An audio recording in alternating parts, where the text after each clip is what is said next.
Step into the day with the dawn ringing in my ears. Oh, I tune into my TV show. No better way, I gotta get myself into gear. Let's go. Oh, and I feel good today with my wake up in the morning espresso. I feel good today.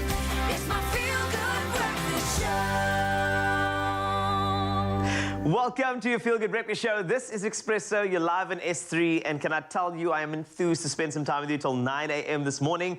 It's going to be one of those shows that'll get you over hump day, I promise you. And there are some powerful things happening. We got the talent, we got the reading, we've got everything. And we're even exploring the world of space this morning with the release of the new movie Moonfall this Friday. Here's the scenario. A mysterious force knocks the moon from its orbit, sending it hurtling on a collision course with life as we know it here on Earth. I know. Spoiler alert. But don't worry, we've got JP Sebastian who will be taking you through that movie. Also, we've got Daniel Kahnemer who will be telling us about the significance of the moon as well. We've got things stacked up, lined up. And remember, as always, if you require anything from us, you want to share anything like a sunrise photo, go to the Expresso Facebook page and post it over there. We'd love to see you interacting with the show and getting involved and getting over hump day the best way possible. So welcome to Expresso. Tell friends, tell family, put it into the WhatsApp group because we are here and we are trying our best to be lekker for you. Stand by for a guy who's always lekker. His name is Raul. He's going to take you through a little something that we need from you on social media. Yes, you beautiful souls, welcome to it. Hump day is here, and we are getting you through the hump, going up, up, and away. So far up away that we're heading into space. Yes, you heard it from Carl, but before we get into that, I want to say good morning. My name is Raul Demone. Thank you for joining us on this hump day, where we get you right through it, right over it, and serve you with all the energy that you need to get your morning started. And right on that note, that's exactly what we're doing. And we want to chat to you, Mzansi. Come through on our social media channels. We've got Facebook, we've got YouTube, we've got Instagram, we've got Twitter. We're all over the world, and we're doing it right now live. And we want to know from you, if you had an opportunity to go to any planet, if you could go to Mars or another planet, where would you go and why? Let us know. Of course, it's the opportunity for you to travel today. We're going into space, and I want to find out from you where we'd love to go. I think the coolest planet is definitely going to be Uranus. Definitely is the coolest and coldest. Yes, excuse the pun. But let us know on our socials. Of course, we want to know what's happening with you. Socials are right up there now. But before we get into the rest of the magic on the show, it's time to start off with the news. And here's Carl Wasty with the laydown. Well, here's news from this planet on your Feel Good Breakfast Show. Teacher unions have welcomed the move that learners from primary, secondary and special needs classrooms will once again be able to attend school on a full-time basis as from Monday. This after almost 2 years. New regulations have brought an end to rotational learning in schools implemented during the COVID-19 pandemic. With the new changes, those who test positive with no symptoms do not have to isolate. The isolation period has been reduced from 10 to 7 days for individuals who test positive with symptoms. A municipal team that tidies up the Fishhook Beach has stumbled on a fascinating discovery. An old railway line, which is said to have been lying dormant for decades, possibly dating back to the early 1900s, has been discovered. Photographer Nigel Riley was on the scene to document the amazing discovery. He wrote in a Facebook post that Fishhook Beach had given up one of her secrets. On to international news. Chinese and French oil giants have signed a deal worth $10 billion to build a 1,400-kilometer pipeline from landlocked Uganda to the Indian Ocean. The pipeline will deliver crude oil from Lake Albert on Uganda's border with the Democratic Republic of Congo to the Tanzanian port of Tanga. It's estimated the lake lies atop 6.5 billion barrels of oil. Environmentalists are trying to block the project, saying it threatens fragile ecosystems and will lead to the displacement of tens of thousands of people. Meanwhile, British conservationist, I should say, and TV personality Sir David Attenborough, known for his environmental programs and the World Health Organization, are among those nominated for this year's Nobel Peace Prize. The Norwegian Nobel Committee, which decides on the winner, keeps the identity of the nominees secret, but the Norwegian Parliament, which usually nominates the winners, announces their choices. Sir David, 95 years old, is known for his programs Life on Earth and The Blue Planet. The WHO has been nominated for its fight against the coronavirus pandemic as well. And then in 2014, Seyi Oloyole founded the Dream Catchers Academy to transform the slums of Lagos, Nigeria, into a globally recognized space for underprivileged girls to cultivate their talents. As a child, Oloyole was denied the opportunity to follow a passion of acting and dancing due to poverty. Today, she lives a dream by teaching dance to vulnerable girls. She says many kids, they avoid school because of gender bias. To enrich their learning and artistic skills, she infuses contemporary and traditional styles in the Academy's dance routines, whether it's stanky legged South African gwara gwara, ground stomping zanku, or twisting Yoruba bata. These dancers are well versed in an array of genres. During their rigorous classes, they not only learn teamwork, but also improve their concentration and memory. Some of these children come from painful pasts, and this art form is providing them with a rehabilitative outlet. As Oloyole puts it, and I quote, "I've learned to never underestimate the power of song and dance to heal, and these girls deserve an opportunity for a better future." What a beautiful note we wrap up with on your first news report for the morning. Remember, two more reports coming up, one at 7 and one at 8 o'clock on your Feel Good Breakfast show. But for now, here's Raul with your sport.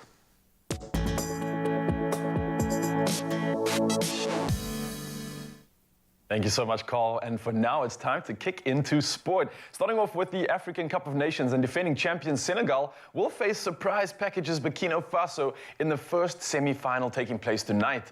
Now, Senegal saw off Equatorial Guinea 3-1 in the quarters after having a slow start to the tournament. Now, the indomitable Lions only managed to score one goal in the group stages, but still progressed as group winners before seeing off Cape Verde in the last 16. Now, Burkina Faso have been the underdog story of the tournament, having qualified for the last 16 with the exact same record as Cape Verde, the 150th ranked side in the world, which beat Gabon 7-6 on penalties before eliminating Tunisia in the quarterfinals. Now, tonight's match does take place, and it kicks off at 9 p.m. Now, sticking with soccer, of course, and moving to Europe, where Manchester United's footballer Mason Greenwood has been further arrested on suspicion of sexual assault and making threats to kill. Now, the 20-year-old was arrested on suspicion of rape and assault on Sunday, and the Greater Manchester Police said it had been granted more time to question him, having previously been given an extension on Monday. Manchester United, however, have said he will not play for the club until further notice.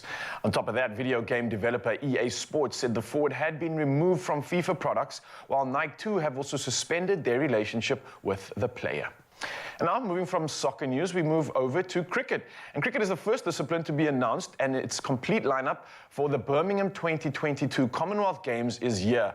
Now, that after Sri Lanka was confirmed as the 8th team in the women's T20 tournament, with Australia, Barbados, England, India, New Zealand, South Africa, and Pakistan all having qualified already, as the women's cricket makes its first entry into the Commonwealth Games. Now, it will only be the second time that cricket features in the multidiscipline event, after a men's competition was part of the Games in Kuala Lumpur in 1998. Well, 1998, yes, that's correct. Now, South Africa will play England, New Zealand, and Sri Lanka in these group stages. Now for some interesting news, and something we don't often talk about, but in NFL we have something to celebrate. Tampa Bay Buccaneers quarterback Tom Brady, widely considered the greatest player in NFL history, announced his retirement at the age of 44 years old. Now, Brady spent 20 seasons with the New England Patriots, winning 6 Super Bowl titles before relocating to Tampa Bay and leading the Bucs to a championship last season. Now, the 5-time Super Bowl MVP is retiring after deciding he could no longer make the quote, competitive commitment, unquote, to continue. Now, Brady leads the all-time passing stats with 84,520 yards, more than 4,000 clear of his nearest rival. Now, his final game in the NFL was a 30-27 loss to the Los Angeles Rams in the playoffs. A stellar career, and topping off all the way up until 44 years. You know, the good never die young, and they stay fresh. For now, though, it's time to kick into the weather with Carl to give us all the latest and to see how you wake up on your side of the world.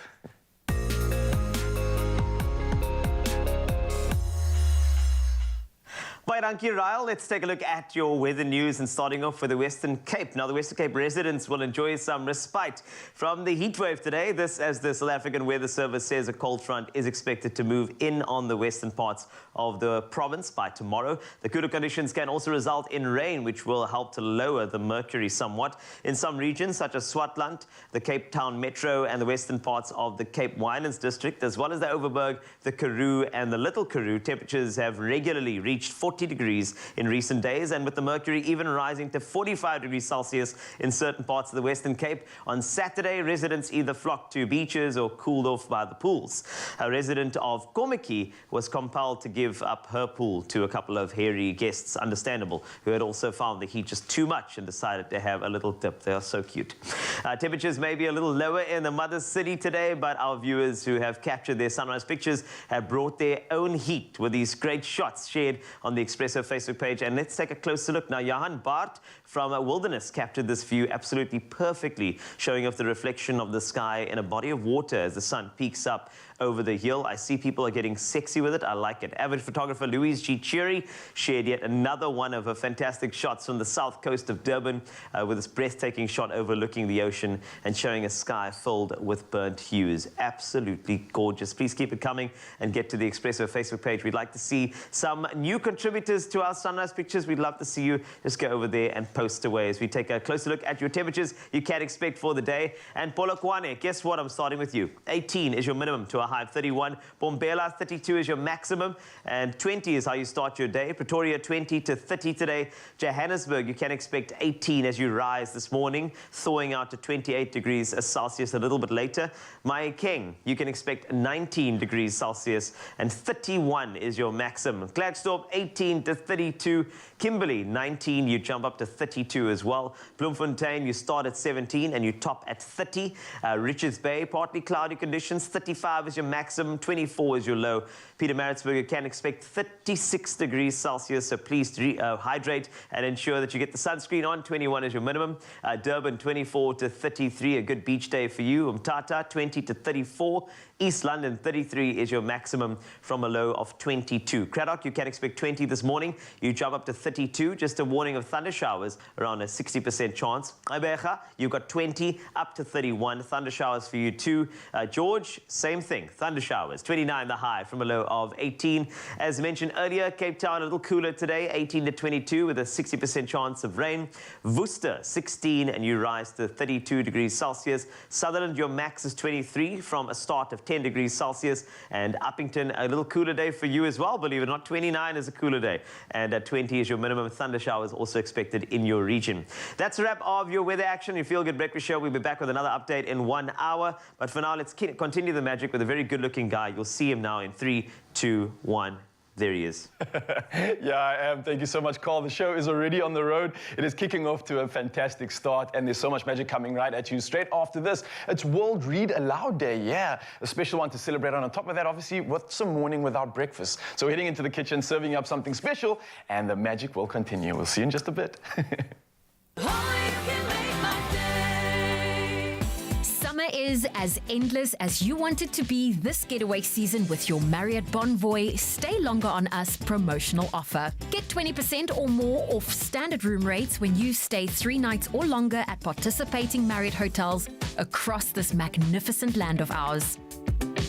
To find the participating Marriott hotels at your dream destination and just how good things get when you stay longer on us. Book now on emea.marriott.com.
Welcome back to Feel Good Breakfast Show. This is Expresso. You're live at S3.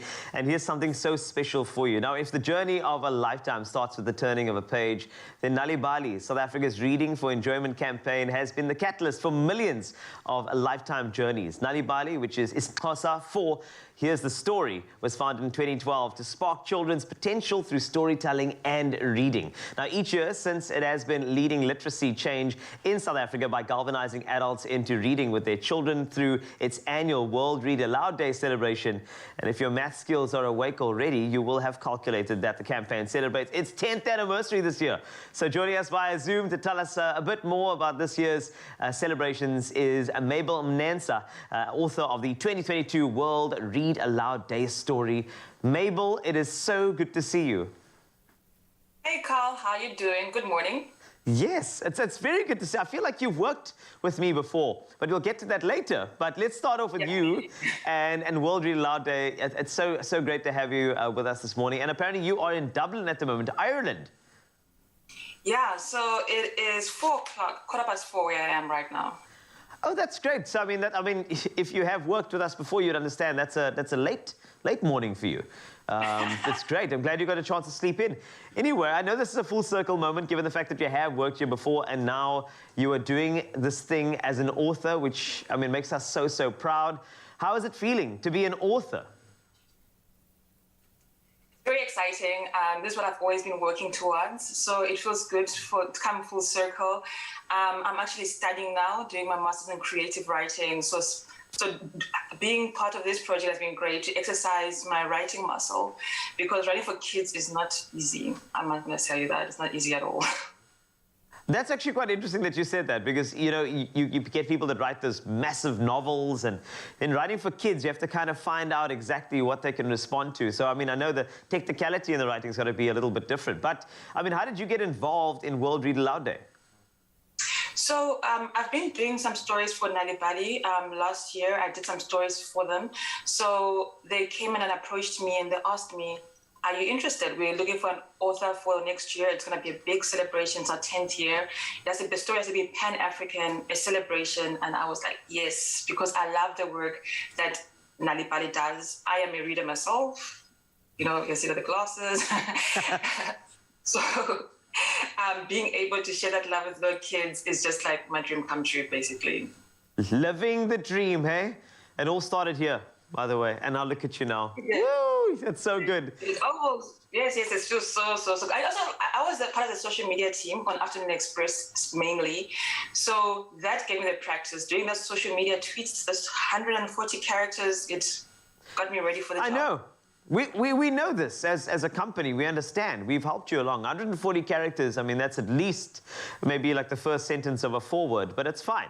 It works for me. Yes. So well done, Mabel. It's great. I've also heard that it has been translated into our 11 official languages, as well as 6 Pan-African languages. And I just think that it's important to ask, why is this move to share stories with our neighbors beyond our borders in their mother tongue so important? So first of all, children being ready to read their mother tongue is very important. So now we know that there's so many kids who speak beyond the 11 languages in our borders. And because this is 10th year, we want to grow and go further. Nali Bali has up to date had 3 million children read aloud to, last year only. So now we want to extend that. So now, it's going to be translated to Shona, Chichewa, Lingala, Swahili, Portuguese, and French, which I think is very exciting because all children should have a chance to read a story in their own mother tongue language. That is so beautiful. And the books and the words and the writing, that connects people from all different types of backgrounds. And the great thing is, when you're reading a book, it doesn't matter who you are part of that journey. So for those who don't know, World Read Aloud Day is about the importance of reading to and with children. It also is about creating a love of reading and stories, along with the importance of reading in a child's home language. So can you tell us some more about the actual overall mission and how the movement's grown over the past 10 years? Yeah, it's exactly that. The literacy levels in grade 4 students, in research that was done, showed that it was very low. So we want to get the love of reading starting at home. And so that's why this has all been, when I have kids enjoy reading, not just to read well, to enjoy it. So they end up doing this every day to create a sustained love for reading.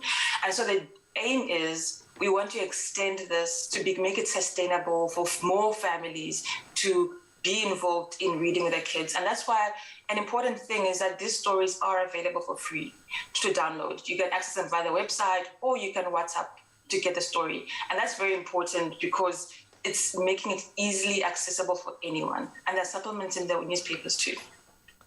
That is so exciting, Mabel. We are so proud of you, and we know that it's not only about writing the story, but it's a catalyst for everybody to get writing and also to get reading aloud to kids across the world, which is beautiful. So this particular story is free to download from the Nalibali website, so you can go on and check it out, and you will not be disappointed. And thanks a lot to Mabel Mnensa, a Cordova alum, doing great things in the world. We're so proud of you, and we cannot wait to chat a bit more about this important day a little bit later on your Feel Good Breakfast Show. Thanks, Mabel. Thank you, Carl. Lovely stuff. So I think you should start reading aloud right now, no matter what it is to your kids. But of course, there is a little bit more that you need to add. There is a snack along with the reading, which is going to be perfect for you. We have that for you right now. Yes, right now we are going to do something special, and I think this is going to become a favorite. Now, we drew some inspiration from TikTok, and we're doing something that has been absolutely viral. It's taking online world by storm. It's called a one-pan omelet. It's soon going to be possibly one of the most favorite ingredients for your kids. I think for me, it's already becoming a favorite, and I haven't even officially made it yet. I'm out here with Teresa, of course, and she's going to be showing us how it's done. Yes. A little bit nervous because I see you're not working with all your favorite tools. So we've got a smaller pan. We put some challenges in front of you. So I thought this is the perfect way to show Mzansi that there's no excuse. Anyone can make this, right? Yes, absolutely. This is a next level breakfast sandwich. It's going to be amazing. Nice. And we like to be on trend, of course. So I see so. And I see we've got our hero ingredient, which I recognize being Nutri-Kids. Yes. I hope we're going to be adding that into this because it's got so much nutrition, so many vitamins added to it. So it's almost like a super booster when it comes to like adding it in a meal, right? Especially for the kids for breakfast, just to get them going for the day. It's going to be brilliant. Okay. A quick question. You have seen this video on TikTok, right? I have, yeah. What do you think? I had to watch it a few times just to kind of get what they were doing, but it's actually, once you know how, it's really, really easy. It looks delicious. And it's epic. It's this massive, nutritious sandwich. It's beautiful. I'm so keen to see this one go down. Let's get it on. Okay. So you got the butter in the pan, obviously warming that up. That's going to melt.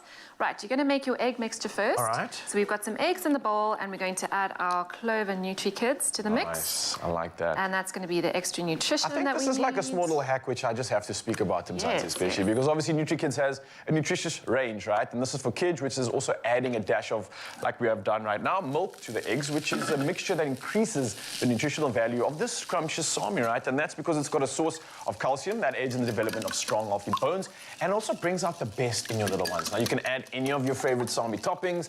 We've got bacon, beef, crumb chicken, you name it, go wild with this. Anything goes, just make it epic. Simple as that. So we've already done that. We've added the Nutri-Kids into our mix, so already it's an epic breakfast. Absolutely. But it doesn't stop there. No, right. This is where the magic happens. Yeah. Right, so our butter's melted. We're going to pop the egg into your pan. All right. So we're going to do that. Okay, then we're going to take our bread. So far it's still an omelette. It's still an omelette? Still an omelette for now. Yeah. For now. So we've got our bread. We're using whole wheat brown bread, so nice and wholesome for the kids.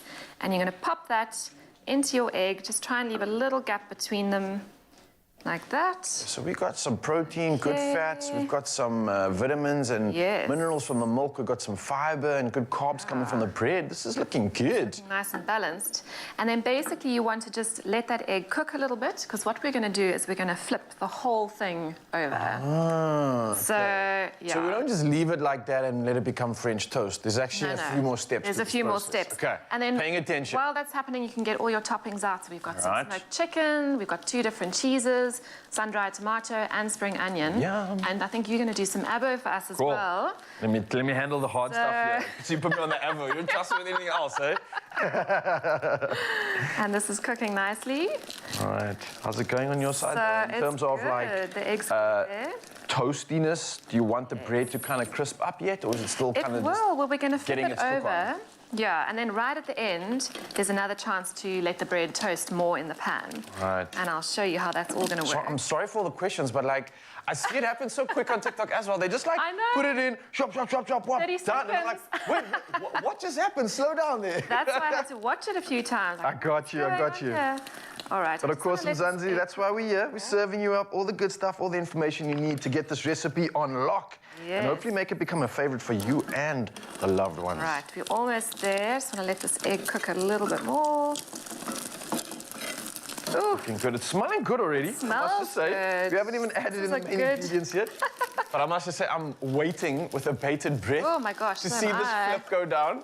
I know we've challenged you. I know, I'm trying to get my flipper underneath here. So use your widest flipper, because that's Okay. going to help. And then, oh my golly. The big flip. You got to flip 2 slices of I bread and an know. egg in once. This is the big challenge. Yeah, we got it! Bit of a mess. All right, so step 1 is officially done. We got the flip Yeah. on lock. Okay, then what you have to do is the eggs that are on the side of the bread, that has to go into the middle. Okay, so kind of like we're gonna flap that just into the center. Flip it into the center. All right, okay. And then you're going to pop your fillings on very quickly. All right, I've So just I'm gonna prepared start some with of the avo as well. cheese, so mozzarella or Gouda. Pop that on. Oh, thank you, that looks beautiful. Shit.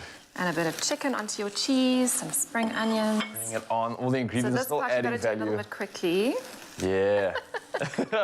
And then some mozzarella. We're doing double cheese. Yes, please. Yum, yum, Double yum. cheese. And then a little bit of avo on Some top good of that. fats to add to that as well. Again, this is Yes. generally quite a relatively healthy breakfast when it comes to your macro balance. We've got the good fats, good carbs, good protein coming in here, and of course, stacked full of flavor. Oh, yes. It looks like a delicious breakfast, like Full House Gatsby almost as well. Gosh, yeah. And then I'm actually just going to take that off the heat. And then you're going to flip the 2 breads on top of each other. So you're currently on, So you- on the inside, so now we're going to close this up, right? You're going to close it up. So you're going to flip it over. Bum, bum, bum. I mean, that is an epic sandwich. I'll take it. And then- It smells good. It looks There good. we I'm sure it go. tastes good too. Well done. That was a challenge. Teresa in the building. There we go. Showing us how the one-pan omelet gets done. It's as simple as that. It's a favorite that I'm sure you're going to love. Try it out. We saw it on TikTok, and it's taking the world by storm. I'm sure you will take it by storm too with all your guests, and you can get the recipe. Expresso.com. As simple as that. Enjoy. Nice stuff. Well done. I'll go. But one of you said, oh, he's back. Move way. Clover fresh milk. Made with love by Clover. Oh, you can make my day.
see if we can make another winner very happy live on your Feel Good Breakfast Show. January may have come to an end, come and gone, thankfully. And the reality of starting the new year has settled in, but a mom's worries are never over. We've been asking all the marvelous moms out there to join the back to school, back to reality conversation, and we are loving all of your hashtag Real Mom Stories. Brilliant. Now, we are joined by one of our super mamas, Thando Landani, this morning, who has not only won herself an Instant Vortex air fryer, but will also be sharing her hashtag Real Mom Story with us. Thando, first of all, a massive congratulations. You are our winner this morning. Oh, that smile on your face is all I needed. Thank you so much for that. Great to connect with you. So your comment was, I love making wraps with simply chicken for dinner, and I always make sure there's extra to pack in for lunch. Well, since it's back to school, it saves time when it comes to homework and play dates. Now, I'm sure every mom out there will appreciate that tip. Can you give us a few more tips? What makes you a super mama? What's the secret? Really, Simply Chicken has made life very simple for all of us busy moms. So what makes life a bit simple for me is that moms should always plan their meals. It really does save time. If you can incorporate your lunch meals with your dinner. So maybe if you're going to be making chicken burgers, you can incorporate that and make it chicken wraps and then pack it for the school lunch. And always have a schedule because it does get hectic. However, with Simply Chicken products, life gets a bit easier. I certainly agree with you. I've got two little ones at the moment, and it is a juggling act. For you, what is the biggest juggling act, and what advice do you have for moms when it comes to staying on track during those busy weeks? How do you get it right? It does get hectic. I mean, especially in the morning, because you need to make sure that the lunches are, the school lunch is packed and the school bag is packed and homework is done. So what I usually do is that I plan, make sure that I pack the school lunches after dinner, and I also make sure that the extramural bags are also packed. Completely, because there will be some last-minute drama, especially as the kids get a little bit older. And I understand what you mean. With us getting up as early as we do, for us, it's also that pre-planning. It's so essential. When the morning hits, you just roll with it. So being constantly busy, what is your favorite go-to meal that you make for yourself and your family? I know you mentioned wraps. What is your favorite dish? My best ultimate dish, the Simply Chicken steaklets with the mushroom sauce. Moms can never go wrong. So you make your Simply Chicken steaklets, and I'll be making my Simply Chicken steaklet in my Vortex air fryer with potato wedges and a nice garden salad. Oh, I won't go wrong. Oh, I love it. I think we share the same flavor profile. Make life simple. I love it, man. I love the mushroom flavor as well. The steaklets, they just nail it. And the fact that you're getting such high quality chicken and nothing but chicken also makes a really big difference. So you've won the Vortex air fryer, but you're also now in line to hopefully win that 10,000 Rand grand prize. If you win, what will you spend that 10 grand on? What's the plan? Oh, do I have plans? First of all, it will go towards the school fees. The school fees, and I'll pay for the extramurals, swimming lessons. I'll also spoil my little one. You know, we'll have a play date, a picnic play date, and they can make Simply Chicken platters. And I know they'll love the platters with the nuggets and the hot dogs. They're going to have so much fun. And the chicken wraps, of course, I can't forget that one, my favorite. I love you. And clearly, you love your Simply Chicken. So you are undoubtedly a worthy winner this morning. Congratulations once again. You seem absolutely wonderful, and you are definitely getting it right as a mom. So keep being that super mama out there. Enjoy your air fryer, and good luck for the grand prize draw. It's been such a pleasure meeting you. Thank you so much to the Expresso show and Simply Chicken. Thank you. Oh man, that smile deserves 10,000 Rand. Will she take it? We're going to have to wait and see. But you can take some of her sage advice and keep mealtimes simple with Simply Chicken. And some great inspo, you can go to @SimplyChickenZA on Instagram for some great quick and easy recipes. And remember, there is a brand new opportunity to win an Instant Vortex air fryer every week with Simply Chicken. To be this week's lucky winner, reply to the competition post on the Expresso Facebook, Twitter, or our Instagram page and tell us your #RealMom back to school lunch and dinner stories. So not only do you stand the chance of winning the amazing air fryer, but also a chance to tell your story like Tando on Expresso and then automatically be entered into that draw for the grand cash prize of 10,000 Rand. Don't forget to include that #RealMom in your answer though. And the competition closes this coming Friday. That's the 4th of February at midday. So get on it now. But you can find all the terms and conditions on expressoshow.com. As I always say, good luck.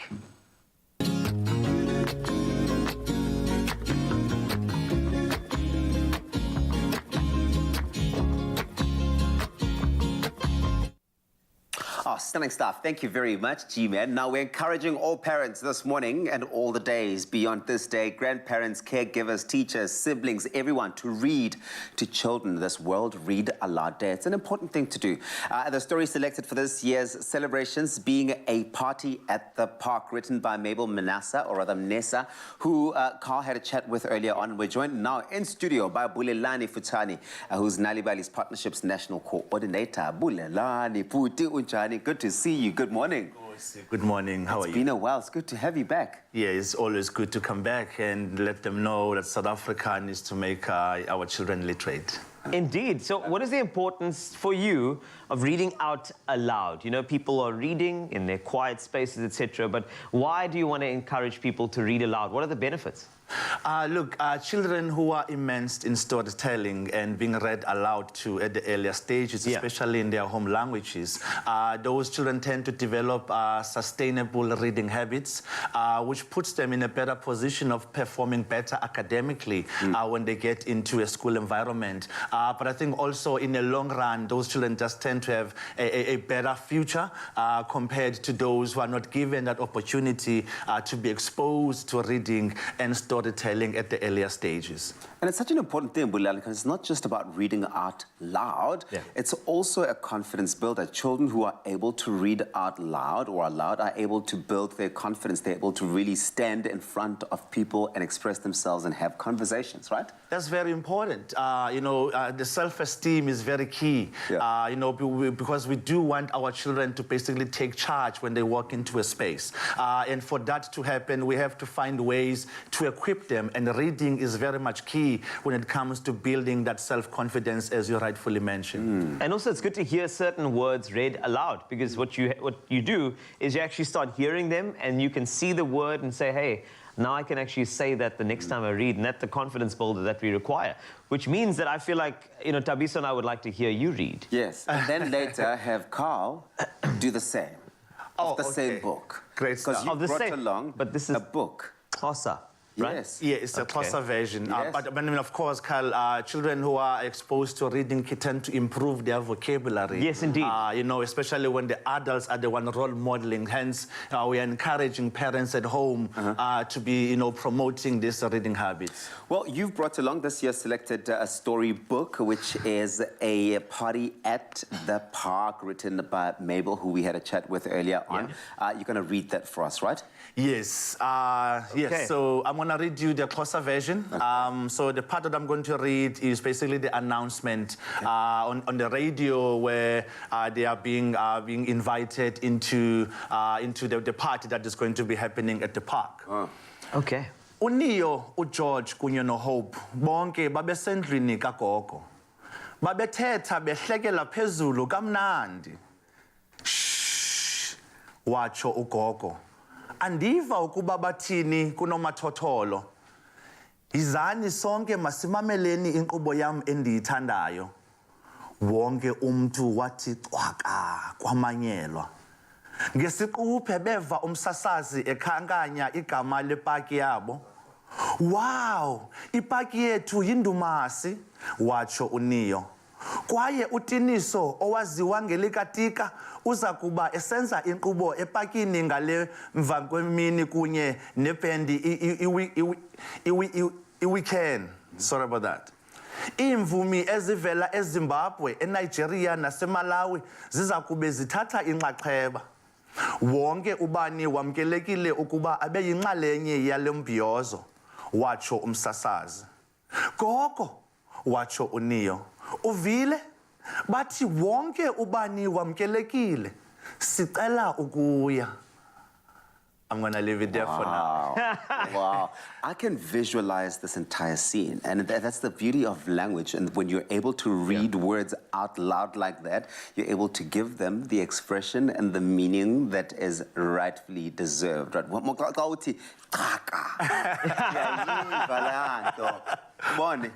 Yes. I love it. Most definitely. And don't you feel that also culturally, when you hear language, you get the nuances and the energies of the culture as well. So if you are not a Xhosa speaker, suddenly you are feeling entrenched, you're feeling a part of something as well. And you're interested to know, translate and be a part of that, which is beautiful. And it's the beauty of our country, which is a diverse country. Indeed. And hence, you know, for us to get to know each other a little bit better, you know, I would agree with you, Carl. Yeah. Getting to know our languages gives us the opportunity to learn each other a little bit more in terms of how deep our cultures are, because most of it is well ingrained within the language. Indeed. That is beautiful. So beautiful. I love that. And I love the journey that we've sort of taken to really delve into languages and understanding them. But reading becomes the starting point. No matter where caregivers or children find themselves today, we really are encouraging everyone out there to read aloud in their mother tongue. And we want to promote reading to children at all times, not just on World Read Aloud Day. Come on, guys. It's an everyday affair, this, because as mentioned, there are numerous benefits to reading. And if you want to join the campaign, all you have to do is go onto the website, nalibali.org, or you can WhatsApp them. And the number should be on your screen right now. I WhatsApp that word, WRAD, those letters to 060 044 2254. Thanks, Bulelani. Thank you. Nkosi Bud. Love it.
Well, welcome back to your Feel Good Breakfast Show. This is Expresso. You're live on S3, and we have a surprise for you. Singer-songwriter Gemma Griffiths joins us this morning following the release of a new album on the 28th of January. That's still fresh.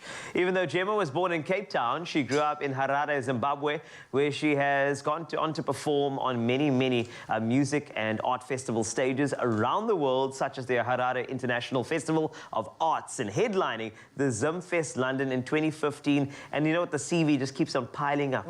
I could have said more now, but I have to stop there. It does. The list continues indeed. Now, Gemma has a new single entitled Kwale and has a dosi called A Girl from Harare. The tracks that this track travels through Africa, and it's a docu that is absolutely something to look forward to. Now, here's a look at that music video of the new track. Check it out.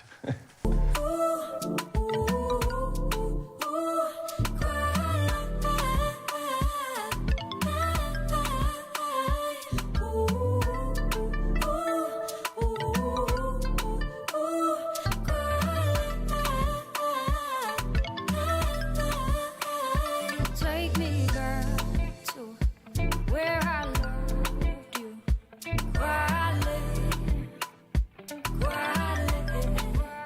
I said, take me back to where I loved you.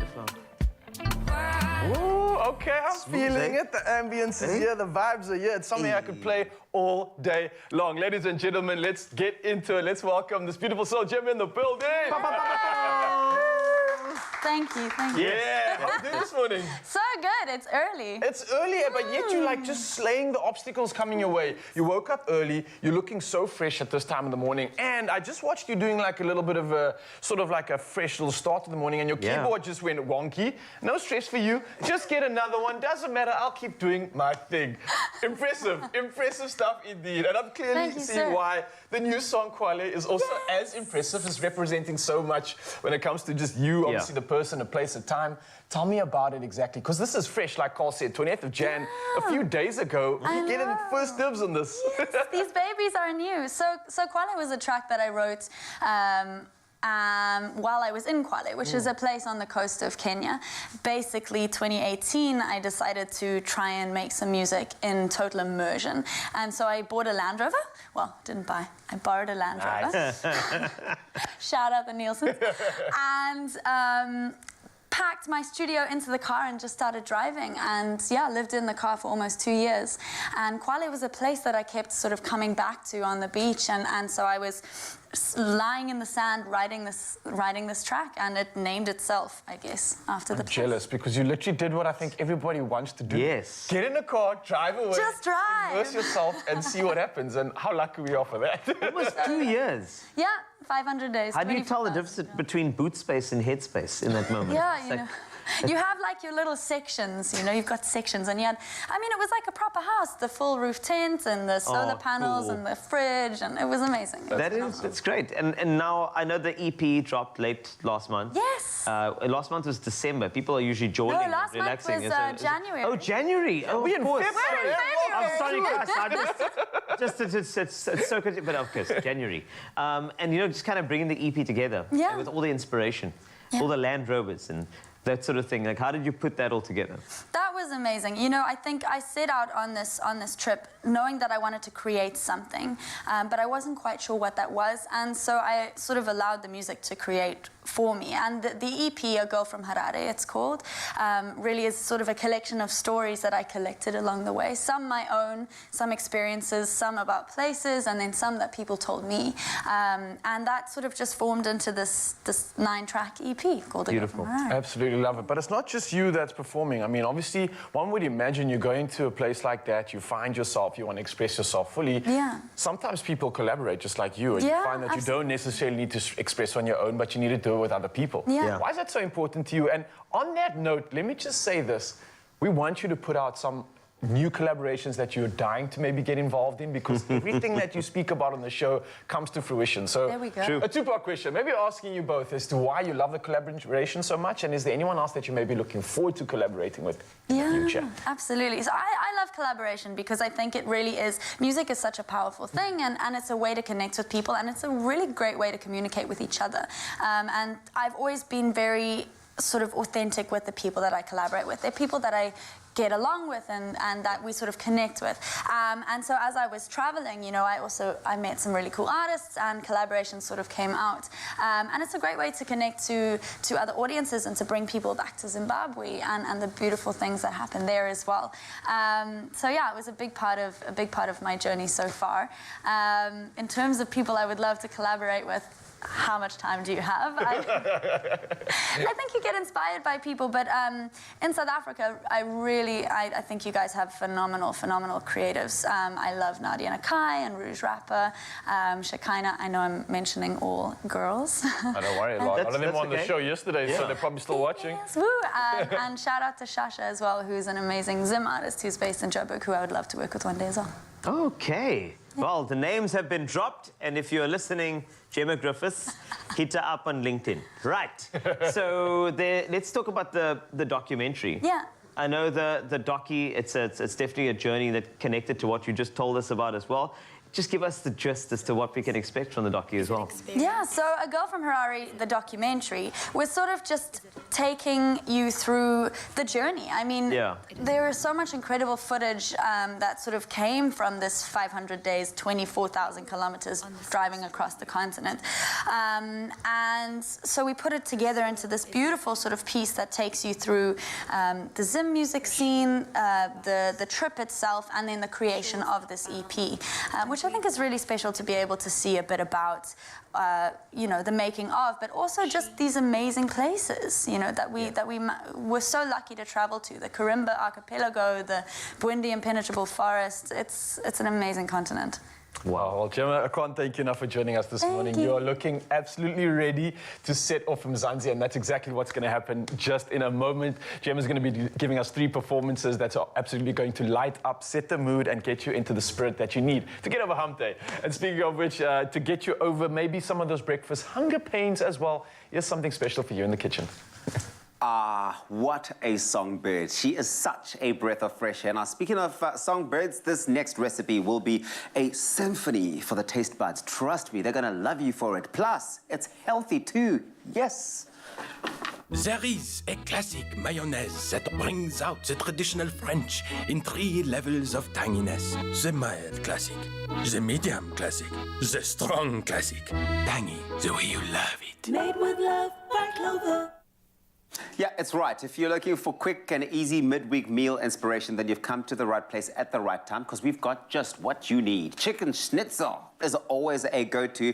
Better yet, transform it into a salad, for example, for a scrumptious lunch or a dinner perfectly suited for a summer day. I'm here for all of it. And guess who else is here for it? It's Teresa Al-Yaid, who's going to show us how to make this. Teresa, you are here for it. I'm here for it. It's happening. It's happening. This is an amazing lunch or dinner, and I'm so excited to make it. I love that because, we're all just constantly searching for the healthiest ways to express our favorites, such as, your salads and, your sort of chicken and all of that. So show us how to do this. Yes, and chicken schnitzel is an absolute classic, so we're just going to level up on that one. Okay, so I've got my breadcrumbs in the bowl, and I'm going to add some mixed herbs. All right. And a little bit of salt just to season. Nice. And this is going to be the coating for our chicken schnitzel. Okay, great. So we've got our chicken breast fillets here that we've flattened a little bit. Yeah. And then this is where our Clover Authenticos comes in. And we're going to put a little bit onto our chicken. Just to coat it. Normally you go with like an egg. You are being nice and generous, Anna. I love you for it. I love that. Got to get that creaminess. And honestly, you do need all of that creaminess, and there's no reason why not to add all of that creaminess into your mix, because Clover Authenticos is the only authentic Greek-style yogurt in South Africa. And here's the thing, it's also available in various flavors, which is great if you really want to diversify that. You've got the coconut and apple, you've got the cinnamon, as well as today we're making, just the plain flavor. But it's plain amazing, nothing plain about it. And you can also add as many of your favorite salad ingredients to the recipe as you like. You will see how we twist it up. For the best results, though, try and make, that labneh the night before, so that it becomes even more chunkier. How's that? Yes, the chunkier, the better. I'm going to show you how to make that now. So all I've done is I've coated the chicken in the Authenticos, and then I've popped it into our seasoned breadcrumbs. So it's as easy as that. And then this can be baked in the oven. You can shallow fry it. You can pop it in the air fryer. Great. So you've got lots of different options when it comes to cooking. I do love the richness of this clover Authenticos, because sometimes you do find that some of the other yogurts can be quite tricky and like watery, and so they wouldn't necessarily stick nicely to your chicken if that was the case. Because this is perfect for this recipe. The perfect richness and creaminess. I love that. And we're going to be using it to make our labneh as well. As well, okay. So basically all it is a strained yogurt. It's a bit like a cream cheese. Okay. It's beautiful and thick and creamy, and you can use it as a dip, as a spread, all sorts of things. Yeah. So is labneh like a Greek word? Yes, I think so. Or Middle Eastern, yeah. It does sound quite delicious. Delicious, it sounds yummy. So I've Wherever it's from. I've put some lemon zest into the yogurt and a little bit of salt. Right. And this is so easy to make, honestly. You just mix it together, and then what you need to do is let it strain for a few hours or so overnight. That absorbs. So no, we are releasing extra liquid. Okay. So all you need to do, the easiest way is to take a big glass bowl, pop your sieve in or a colander, a nice muslin cloth or cheesecloth, and then the yogurt goes in, you cover it and you let it sit. And the excess liquid will actually drip out, and you'll be left with this beautiful, thick and creamy labneh. And you can add different flavors. And so I'm going to actually give this to you. Okay, cool. So what do you want me to do with all of this? It's going to go afterwards, right? Yes. So we've got some chopped lettuce. You can put that in chopped there. lettuce going. Must it go? I think it must go in the big bowl. Yeah. Yeah. Chopped lettuce is already in here. So we've got some coconut that's been nicely diced. Cucumber, yeah. Cucumber. Did I say coconut? I mean, I called it celery earlier, so don't worry. You called it celery? I'm still sleeping. Yeah. Yeah. No, clearly you and I both need to wake up. You see, that's why we need this meal to kickstart our morning. Celery or coconut, or you can call it cucumber, really, if you want. These are spring onions. Spring onions. Oh, I love spring onions. And then you can add your labneh straight into that and mix it all together, and you get this beautiful creamy mix. You know what? All of this freshness, hey? It's all of so this beautiful. Freshness. And the crunch and the nutrition. Yes. It's beautiful. So then you mix it all together, and then you pop it on your plate with your chicken schnitzel that you've cooked. So you just slice it up, and then you can top it with some fresh parsley, a little bit of lemon juice, and then serve it with some pita bread. It's absolutely delicious. So you can dip it and scoop it. You really have just taken us to Mykonos, and we haven't even left South Africa. I mean, honestly, this is really fantastic. And if you want this recipe, we've made this pretty simple and available for you to access. It's on expressoshow.com. This is a really stunning one. And that's what the final product sort of looks like. Yeah. That is such a nice serving of healthy goodness on there. Thank you very much, Teresa Alyate. Pleasure. And if you missed any of the steps involved in bringing this recipe to life, please check this out.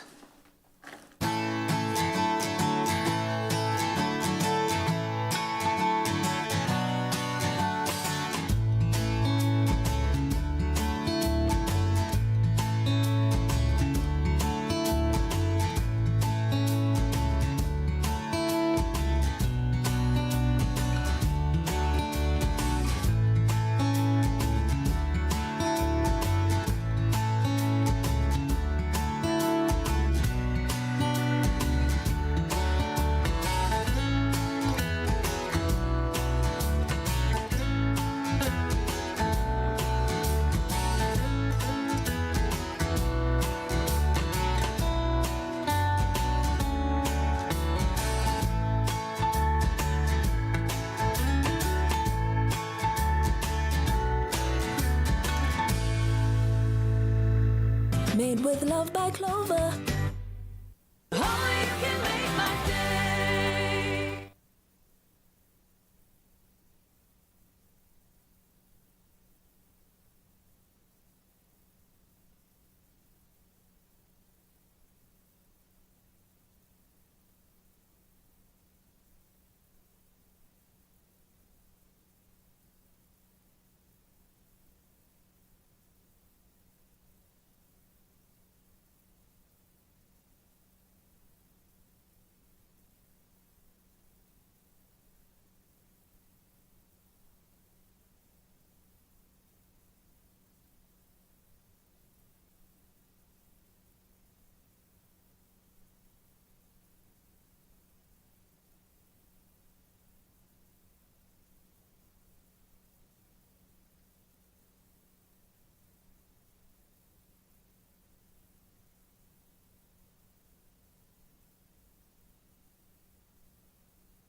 Yes, you beautiful souls, welcome back to it. The show is continuing and so is the magic. Right now we are about to kick into something special because Gemma Griffiths is about to perform. Before we get into that though, we've just gone on the hour. It's time to kick into the news and of course here to show us all about it is Carl Wasty. Let's take a look at the news and let's start off with some news from around the world. Now, while no load shedding is currently being implemented, Eskom yesterday warned that any further loss of generation capacity would result in it. Eskom requested the public assistance in reducing the usage of electricity as the power system is severely constrained. Since the weekend, there had been numerous generating unit breakdowns at various power stations. Yesterday, 4 generating units that failed were still offline. Eskom appeals to all to help avoid the implementation of load shedding by reducing the usage of electricity and to switch off non-essential items. On to more news, teacher unions. Now, they have welcomed the move that learners from primary, secondary and special needs classrooms will once again be able to attend school on a full-time basis as from Monday. This after almost 2 years, new regulations have brought an end to rotational learning in schools implemented during the COVID-19 pandemic. With the new changes, those who test positive with no symptoms do not have to isolate. The isolation period has been reduced from 10 to 7 days for individuals who test positive with symptoms. On to international news. Denmark has lifted all its COVID-19 protocols, and this is a move, their first move in Europe. In fact, the first European Union country to do so. Nightclubs have reopened, late-night alcohol sales have resumed, and the contact tracing app is no longer needed to enter venues. While cases are still relatively high, Prime Minister Mette Frederiksen says the virus no longer qualifies as a critical threat. The latter is due to the country's extremely high coverage of adults that have had 3 jabs. Now, on to Uganda. Chinese and oil giants. Now, they've signed a deal worth $10 billion to build a 1,400-kilometer pipeline from landlocked Uganda to the Indian Ocean. The pipeline will deliver crude oil from Lake Albert on Uganda's border with the Democratic Republic of Congo to the Tanzanian port of Tanga. It's estimated the lake lies atop 6.5 billion barrels of oil. Environmentalists are trying to block the project, saying it threatens fragile ecosystems and will lead to the displacement of tens of thousands of people. And now for a beautiful story to wrap you up. Now, in Islam, there is a saying, in fact, a story. Now, it says that the Prophet Muhammad once cut off his sleeve so as to not disturb his beloved cat asleep on his robe. Now, fast forward to another time, another place where we have 3 cats and a Vitamix appliance. Jessica and Nikki Gerson-Neves of Vancouver Island, Canada, were looking forward to their new appliance, but when it arrived, their 3 pets immediately took an unusually strong liking to the unopened box, meaning that they sit on it constantly. The cats named George, Max and Lando are so fond of the box, unremarkable in smell and appearance and containing a perfectly good unused Vitamix, that they rotate positions 24/7. Thus, believe it or not, the box is never without a cat on top of it. Now, what's a person to do, you may ask? Well, the Gerson-Neveses decided to just let it go, let it play out. Of course, they could shoo the cats off the box, maybe, but as all of human history indicates, the best way to love a cat is to just let it be and let it lay there on the box. It's good advice for anybody if you do have a pet on a current unused appliance. That's where I wrap up your news for now. Another update in 1 hour, but over to Sport. Raul, standing by.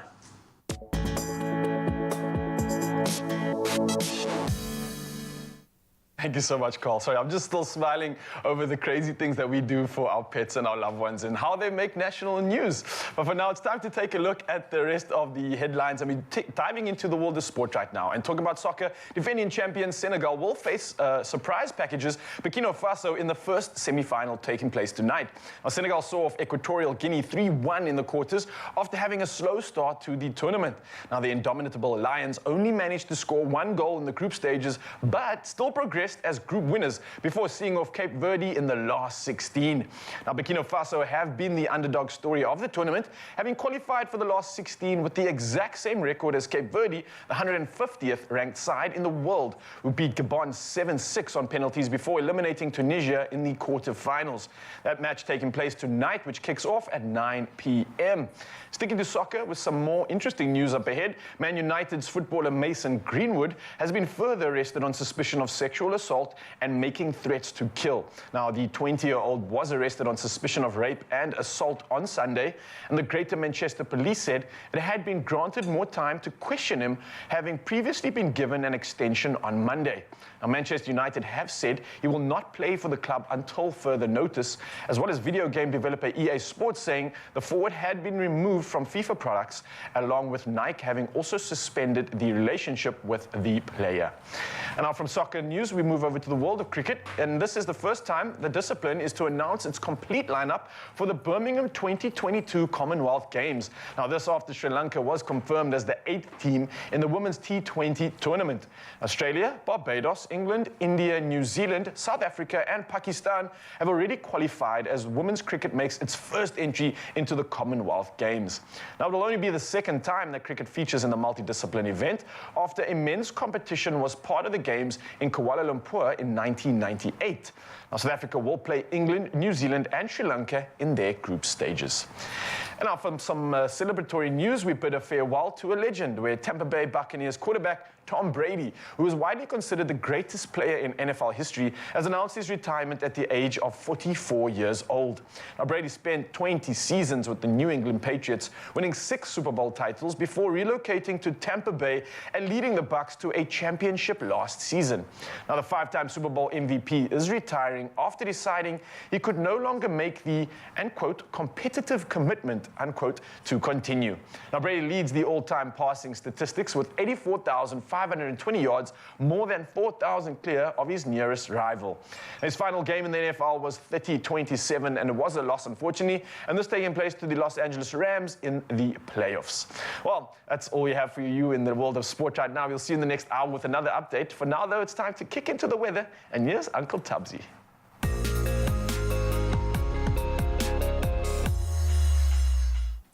Thank you very much, Ral. Yes, we take a look at that 7 o'clock update on the weather. Now, here's some news. South Africa is in no immediate danger from Batsirai, the tropical cyclone now affecting the southern Indian Ocean. Batsirai is the second significant named system of the 2021 and 2022 season. The first, Anna, made landfall last week and claimed at least 86 lives across southern and eastern Africa. Now, the South African Weather Service yesterday afternoon, they announced that Batsirai had sustained winds of about 140 kilometers per hour and was moving slowly southwest at 18.5 kilometers per hour. Now, it cautioned that despite significant advances in numeric weather prediction and supercomputing, it was not yet possible to accurately determine whether Batsirai would eventually affect South Africa. Latest forecasts by Tropical Cyclone Advisory La Réunion on Reunion Island suggest that Batsirai should pass north of Mauritius and Reunion in the next few days. The cyclone is predicted to make landfall in Madagascar on Friday, and the island, particularly the central part of the eastern coast, will bear the brunt of strong, damaging winds and torrential rain. From weather news now, we do move to sunrise views. Mario Vet Timmer from Umtentweni out in KZN, thank you very much for kicking us off with our 7 o'clock update with this lovely silhouetted shot taken on the pastel-hued sky of soft pinks and yellows. Love to see it. Nancy Govender from Umkomas captured yet another fantastic photo this morning, showing off the beautiful transitions of color that we can see spreading across the sky in her area. What a way to wake up. Thank you very much for that. You can be just like them by getting your pictures through to us on our Facebook page, Expresso Morning Show, SABC3. And now we take a look at those temperatures and set you up for the day. Sun and clouds for Polokwane. We start with you today, 18, that's your low, reaching a high of 31. If you're out in Mbombela, 20, that's your minimum. You will reach a maximum of 32 degrees. The capital city, Pretoria, sunny times for you today, 20 reaching a high of 30, with Johannesburg coming in at a low of 18 reaching a high of 28. If you're out in Mahikeng, 19 and 31, with Klerksdorp, sun and clouds today, 25% chance of rain, 18 and 32. Kimberley, 19 is your low, reaching a high of 32, with Bloemfontein coming in at 17 reaching a high of 30. Richards Bay, your low, 24 reaching highs of 35. Pietermaritzburg, sunny today for you, 21 as your low, reaching a high of 36. Durban, 24 and 33, with Mthatha starting off at 20 and peaking at 34. East London, 25% chance of rain over there, 22 by 33, with some sun and thunder showers out in Craddock, 60% at that, 20, reaching a high of 32. If you're out in Gqeberha, brace yourself. You've got thunder showers out there today, 20, that's your low, reaching a maximum of 31, with George coming in at 18 and 29. The mother city, Cape Town, 18 is your low, reaching highs of 22. Rainy times today, with Worcester at 16, peaking at 32. If you're out in Sutherland, you can expect some rain today as well. 10 is your low, reaching a high of 23, with some thunder showers. Lots of thunder showers expected out in the Uppington region. 20, that's your low, reaching a high of 29. And that's what it looks like across the country. I'm sure no matter what it's looking like, you're going to make it a feel-good type of day. In fact, to set you up with some ways to make it a feel-good type of day, here's some music. Tabisa, I think we need to stay with weather and continue looking at weather, because I can guarantee you that we have a beautiful, it's a high-pressure system coming through when it comes to talent on your Feel Good Breakfast show. And over here, we've got some talent with a beautiful guitar as well. So the thing is, all of the inclement weather is coming through to you right now, and we cannot wait to have this individual rain on us with her talent. So stand by. And if you're wondering why the weather references, it's Gemma Griffiths with a song called Weather.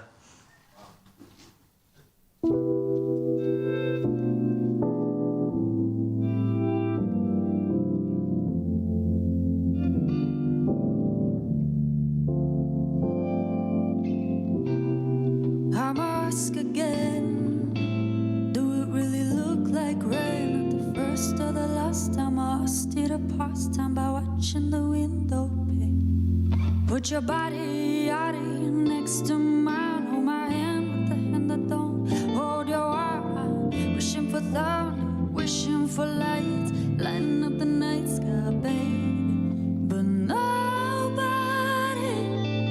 can disagree like you and me, like you and me. Stormy weather, it's the weather, telling whether or not we'll be coming in hot, baby. Stormy weather, it's the weather, telling whether or not we'll be coming in hot with you. Start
telling whether or not we'll be coming in hot, baby. Stormy weather, it's the weather, telling whether or not we'll be coming in hot. You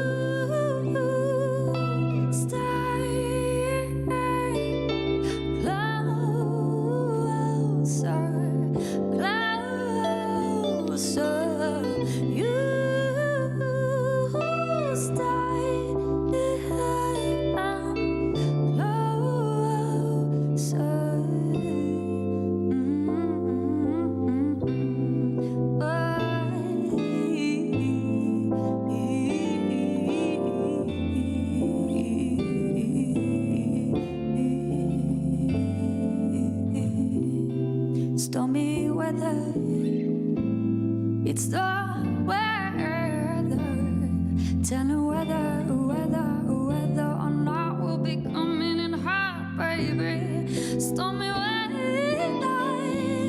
it's the weather. Tell me whether or not we'll be coming in hot, baby.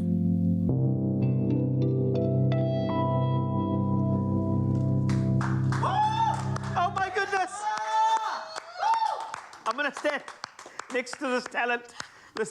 She's amazing, honestly. This is why she had weather, because of the hail, because we hail to her, and the rain, because she has a rain of the show on your Feel Good Breakfast Show. So she'll be back with another cloud of amazingness on your Feel Good Breakfast Show just a little bit later. But of course, we love it to the moon and back, and we're going to the moon later, so stay there.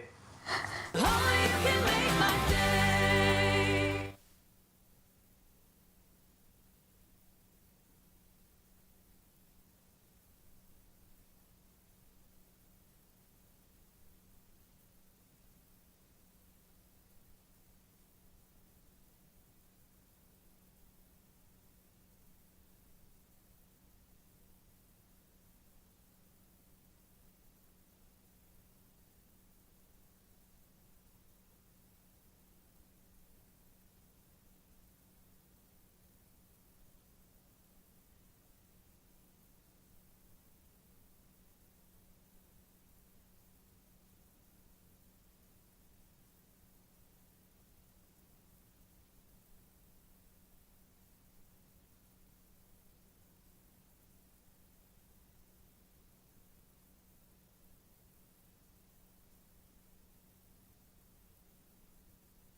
It's my Feel Good Breakfast Show.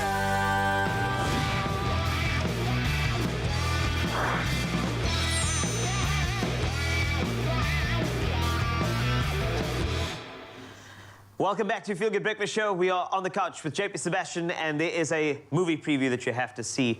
And I think that just to kind of set the scene for you, can you just imagine, right, the entire world under threat from something that we look at all the time, something that controls our tides, something that we've wished upon at certain stages, that werewolves have howled at for ages. How can that be a threat? Well, we're going to have to take a look.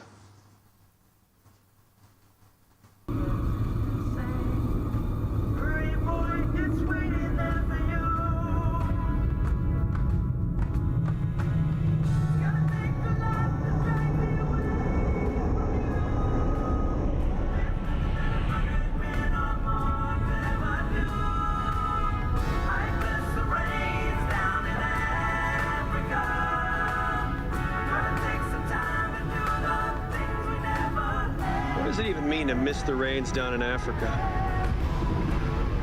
The lyrics are, I bless the rains down in Africa. What? No, they're not. Yes, they are. It makes even less sense. Well, I should know because I karaoke'd it at my wedding. Ah, well, I must have missed that. I was in the zone, tearing it up on the dance floor. You can't dance to save your life. Anyone ever tell you guys you bicker like an old married couple? It's 'cause she's my work wife. Back to work, Ricky. Can never do. I miss the rain down in Africa.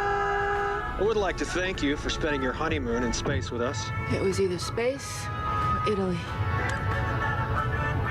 But Italy doesn't beat this view.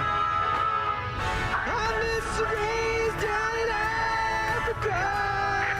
Right. Oh my God.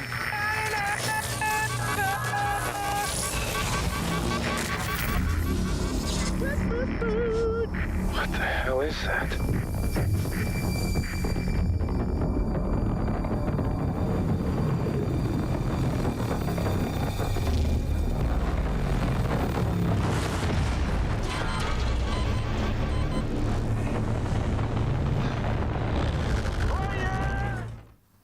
Introducing Moonfall. Dun dun dun! JB Sebastian. We were already wondering, like, why wasn't the guy at least moonwalking to the song, right? It would have made a lot more sense, but okay. Well, you want a Roland Emmerich movie to make sense. Tell me more. No, I don't. Please. I don't. I've never wanted to. Tell me the movies that this director has directed. Tell South Africa, please, and how you would like him to make sense. The Day After Tomorrow, that there would be one. 2012, another one. Independence Day. He did Godzilla. In the 90s. That was probably the better Godzilla. Yeah. Jean Reno, Matthew Broderick. Okay. But a lot of explosions, and he likes large. Larger the better. Large, and the smoother he can get your brain. That's the soft spot for me. The soft spot is actually my brain that I have for Roland Emmerich. Why were we debating this guy even during? I don't know. I was like, please, while the cameras were off, tell me why you liked Midway. No, everything flatlines when you go into a Roland Emmerich movie. So this one is called. Moonfall. Producer is shouting at us to please say the name. Moonfall. Lena, these names do not matter. It's all brain mush, which I told you got a soft spot for. I love it dearly. Yeah, I haven't seen this myself. We're just doing a preview. This comes out this Friday in South Africa. The story being Halle Berry, who you saw there, Patrick Wilson, who you saw there, and third dude who is the comedic. John Bradley, Michael Pena, Donald Sutherland. Michael Pena, of course. How can I forget Michael Pena? Ah, man. The moon is the bad guy. The moon is gonna attack us. So when you say it like that, I feel like you're wasting our time. But wait, let's give it a chance. My imposter syndrome is weak. I feel like we've had Thanos. We've had so many villains to the planet. Like, we welcome all those others. Guys, have you missed the movie? We've landed on this thing. Maybe there's a problem. There was another movie, I don't know, I think there's a movie around the reason why we didn't go back to the moon. It was a horror. Okay. And I thought that was the last movie that I saw as the moon was a threat. This is from actually a lasting conspiracy that's been around for a while, that the moon is hollow.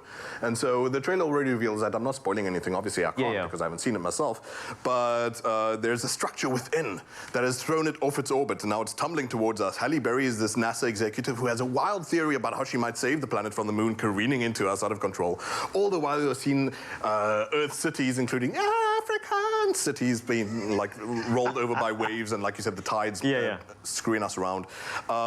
Patrick Wilson, obviously, Roland Emmerich's always got to have like this mushy love kind of stuff going on too. So he's this work husband to her work wife, and they work together well, but they're two opposite ends of a coin. He's down in his luck. He's out of a job. He's not doing the space thing so much, but with enough hope and with enough American Eagle, everyone can save everyone else from the moon. And of course, there's the comedic aspect, Gentleman 2. He's from Game of Thrones, if I remember correctly. Yeah, I feel myself. that sigh was my soul leaving my body. You said your brain was smoothing over. No, but for real. Like, truly, we had to realize after watching enough trailers of this and watching enough previews and featurettes and all that kind of stuff that I've got a soft spot for Roland Emmerich. He does cheese, and everyone is fully aware that it's cheese. No one's duping themselves into thinking they're doing something miraculous. It knows its humor is corny. It knows its stunts and set pieces are bonkers, and that's the allure of it. So lose your mind on Friday. Let's have another look, maybe. Yes, we should. Moonfall. No introduction needed for what you're about to see. It's the moon crashing into Earth and us crashing into the moon. Moonfall. We better do something fast or we're gonna crash down! Then leave us should never have come. Let's lose the other booster and see if the moon can pull us the rest of the way. Casey, can we do it? Come on, buddy. Current momentum and gravity. Can we do it? Oh, I don't know. Go for SRB separation. Completed.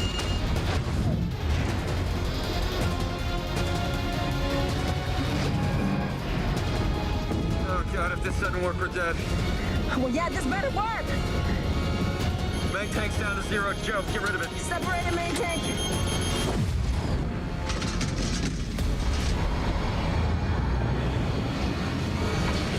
Right. We're going too slow. We're not gonna make it.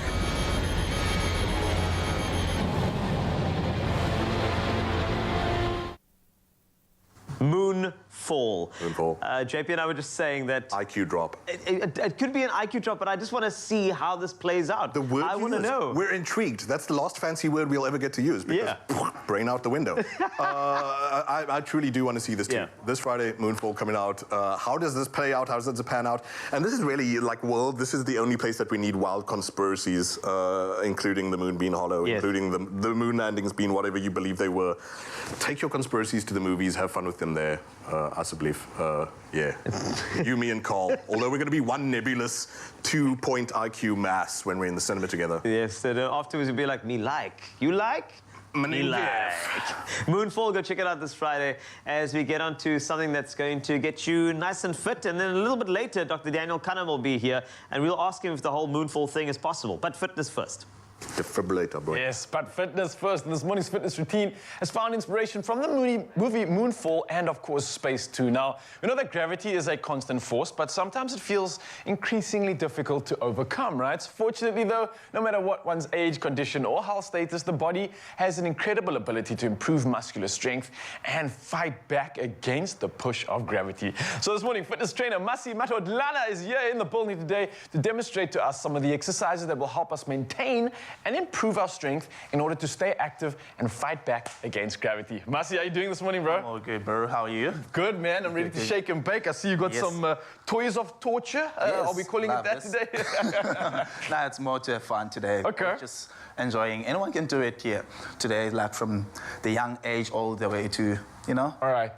And I see we also have a chair here, which means that we can use something from the home. Yes. No excuse not to get involved in this workout. Try some of these exercises out yourself. We've got the pro in the building that's going to be taking us through our paces and me at the same time. So nothing else, but let's get into it, man. Right. Let's fight gravity. Yes. So today we're actually going to start with a chair. Okay. So what we're going to do, we're going to do something we call it sit to stand. Sit to stand, all right, yes. That's like a controlled squat almost, right? Yes. So for someone that is at the gym, they can do it just a normal squat, but you want to focus on the movement. Okay. You know, the time, you know. So, so we're going to start from sitting. So you want to take at least 3 seconds up, right? You want to focus on those quads, or maybe your leg muscle, front leg muscles, okay? So it's just a nice slow movement right there, controlled way, right?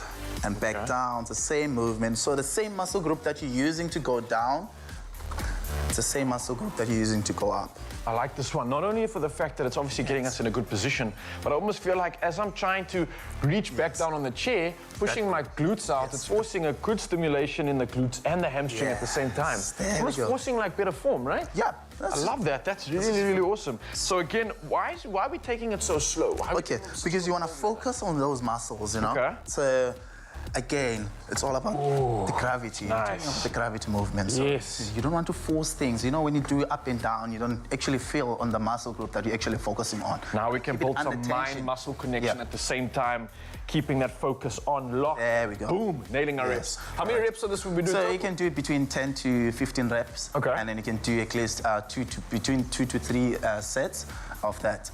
You heard the man, Mzansi, 3 sets of these, all right? It's going to be an epic way to start off getting the legs burnt, and then moving over to the next exercise. Moving to the mats now. Yeah. So we're going to start from the side lying leg lift. So you can lie on the side. All right. Nice and chilled. Whoa, so we can nice do it and chilled anywhere. for now. So you want to keep your body nice and straight. Okay. So all you do, you want to focus on the glutes. So I can say around about muscles. The glutes, the entire hip region over here as well. So all you're going to do from there, you also want to control it, right? Yeah. So you're going to just nice leg lift. Ooh, okay. Yes. The nice controlled way.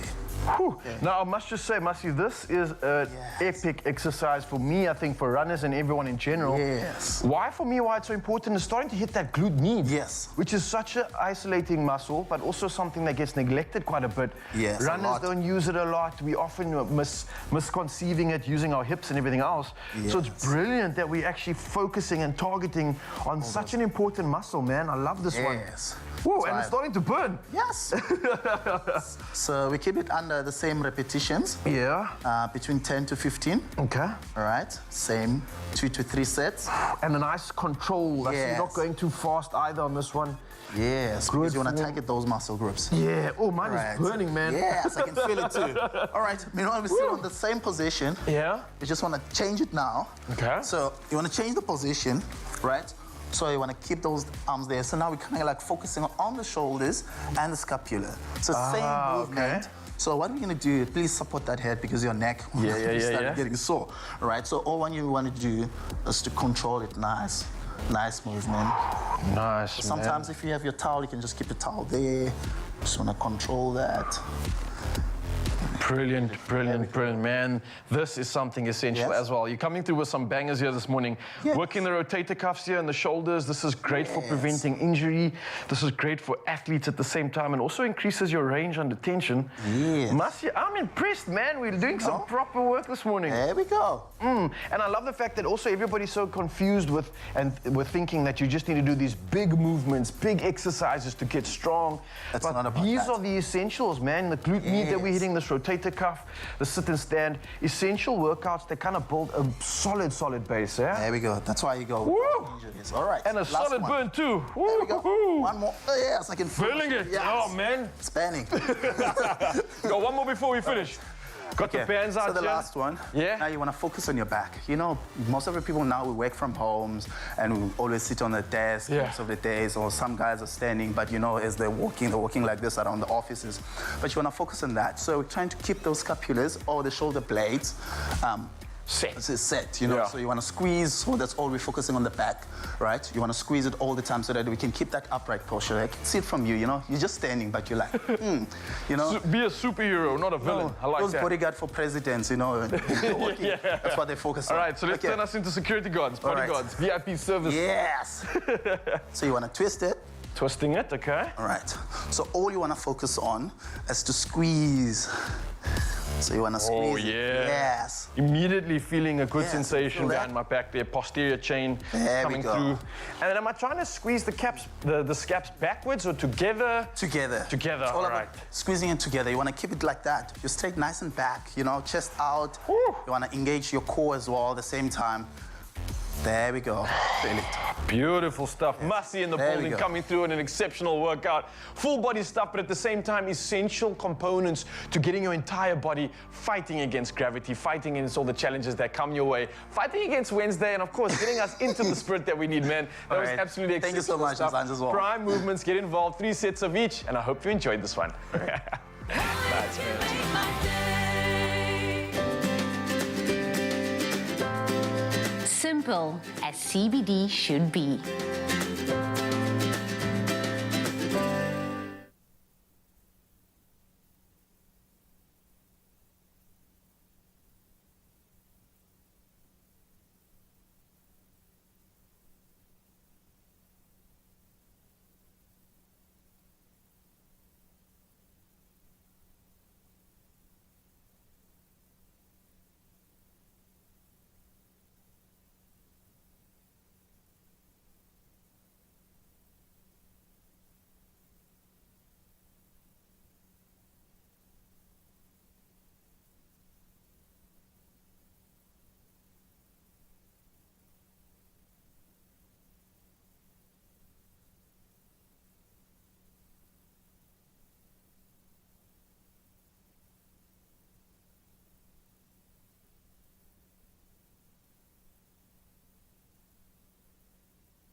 Welcome to Feel Good Breakfast Show. It is indeed Wednesday, and we need to take a very special edition of Final Frontier because we're inspired. Now, this morning's Space Report, it finds inspiration from the movie that you heard JP and I chatting about called Moonfall, the brightest and largest object in our sky. The moon makes Earth a more livable planet by moderating our home planet's wobble on its axis and, of course, leading to a relatively stable climate. It also causes tides, creating a rhythm that has guided humans for thousands of years. And the moon is also the only place beyond Earth where humans have set foot.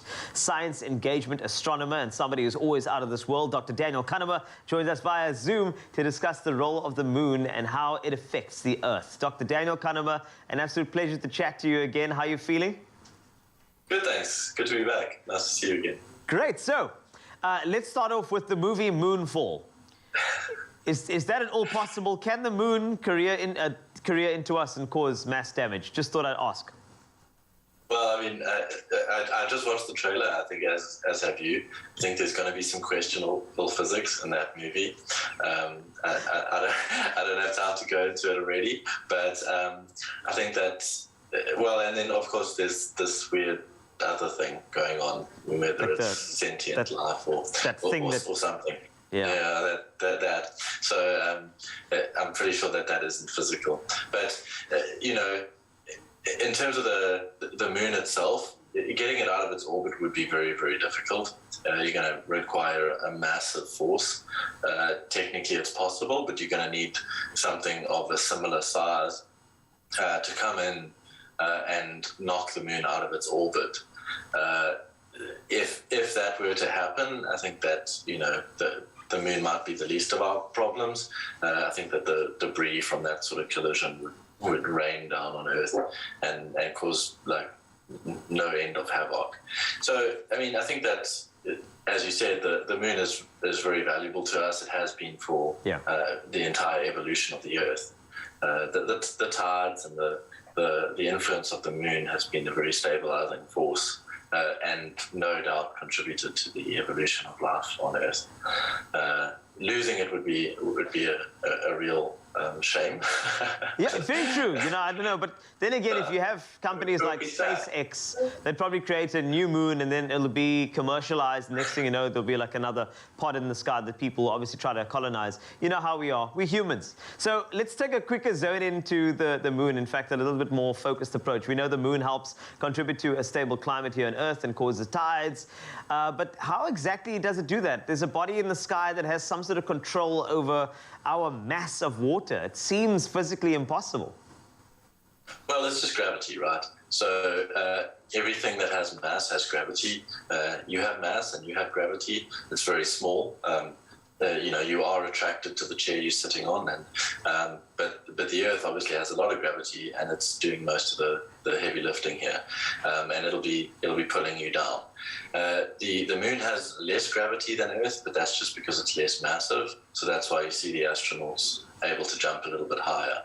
But the fact that it has mass still means it's pulling every other object with mass towards itself. Now, if you have the Earth and you have the moon, they both have mass, they both have quite a lot of mass, and they're pulling towards each other. The sun is also pulling on us, obviously, and that interaction between the sun and the moon and the Earth means that, depending on the position of the moon, the gravity from it actually pulls the water on the near side harder than the water on the far side. So the whole Earth kind of like elongates a little bit, and that's why you'll get a high tide on the side sort of facing the moon and the opposite side of the Earth, and a low tide on the sides where it's a bit squeezed. And that's essentially what's happening. So as the moon orbits around the Earth, the tides move around the Earth.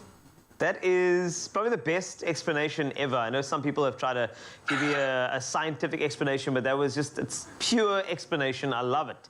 Now, let's go focus. There is a SpaceX rocket that is set to crash into the moon. That'll be on the 4th of March. Will this have any impact on the moon other than creating another crater or maybe knocking over a flag? Yeah, I mean, I think that's about it. It's the size of it compared to the moon is minuscule. It's not going to be presenting enough force. The same as Earth, we have some massive explosions. Sometimes these rockets don't go up; they come back down, and it doesn't affect our wobble or anything like that. The forces are pretty small. We can talk about it another day, but they are. SpaceX and NASA just launched something recently where they're going to try and deflect an asteroid with an explosion, deep impact style, and that's obviously a much smaller object. So a big explosion on a small object. Now you can start to make some tiny deviations.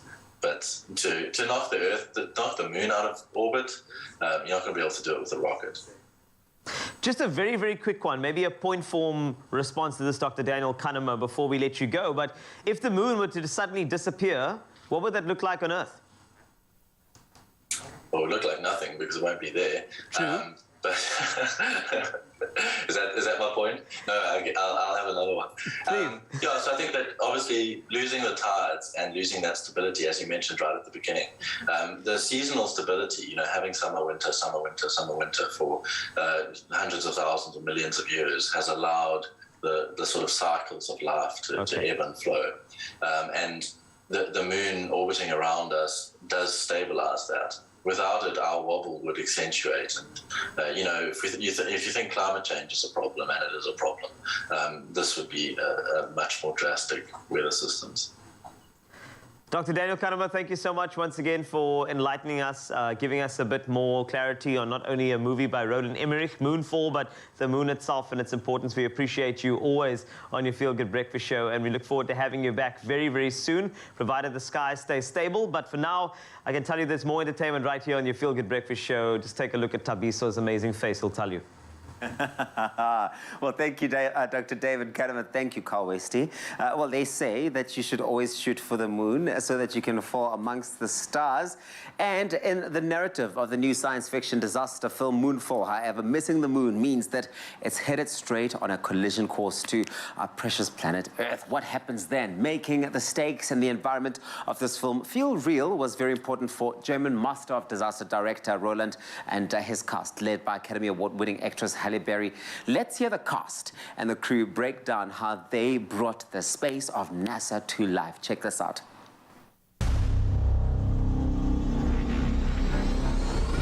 What you're about to see, only a handful of people have ever seen before.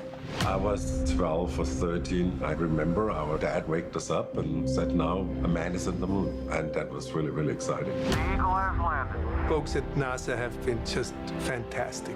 They just understood what kind of movie this is, and they wanted to be part of the epicness and the spirit of the mission. Suit up. NASA supported us.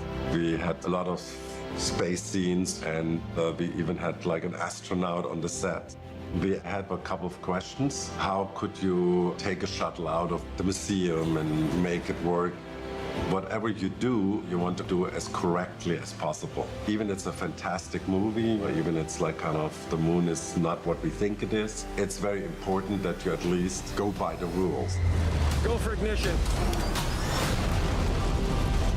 The elements of the movie early on, they have to be real, because you have to create a real world which is in danger of being destroyed. Everybody upstairs, go! Just walking into the NASA set was pretty impressive. Actually standing in there and feeling what that would feel like, just like old times. We had NASA at the center of the whole film. That was very, very helpful for us. Are we dead? No, we are just inside the moon.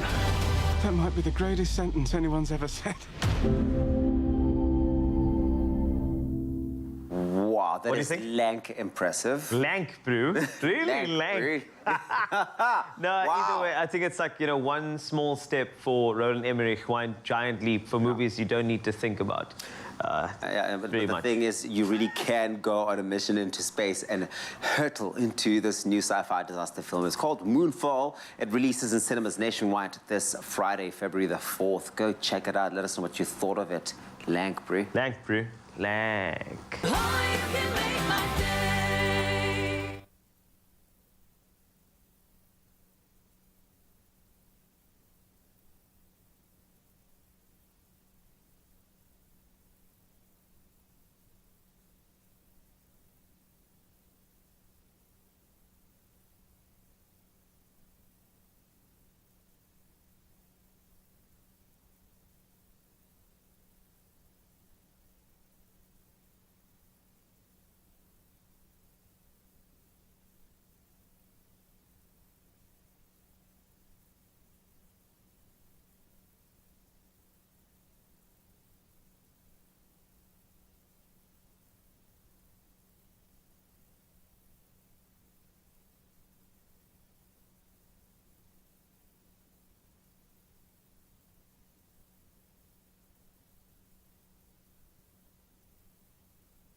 It's my feel-good breakfast show.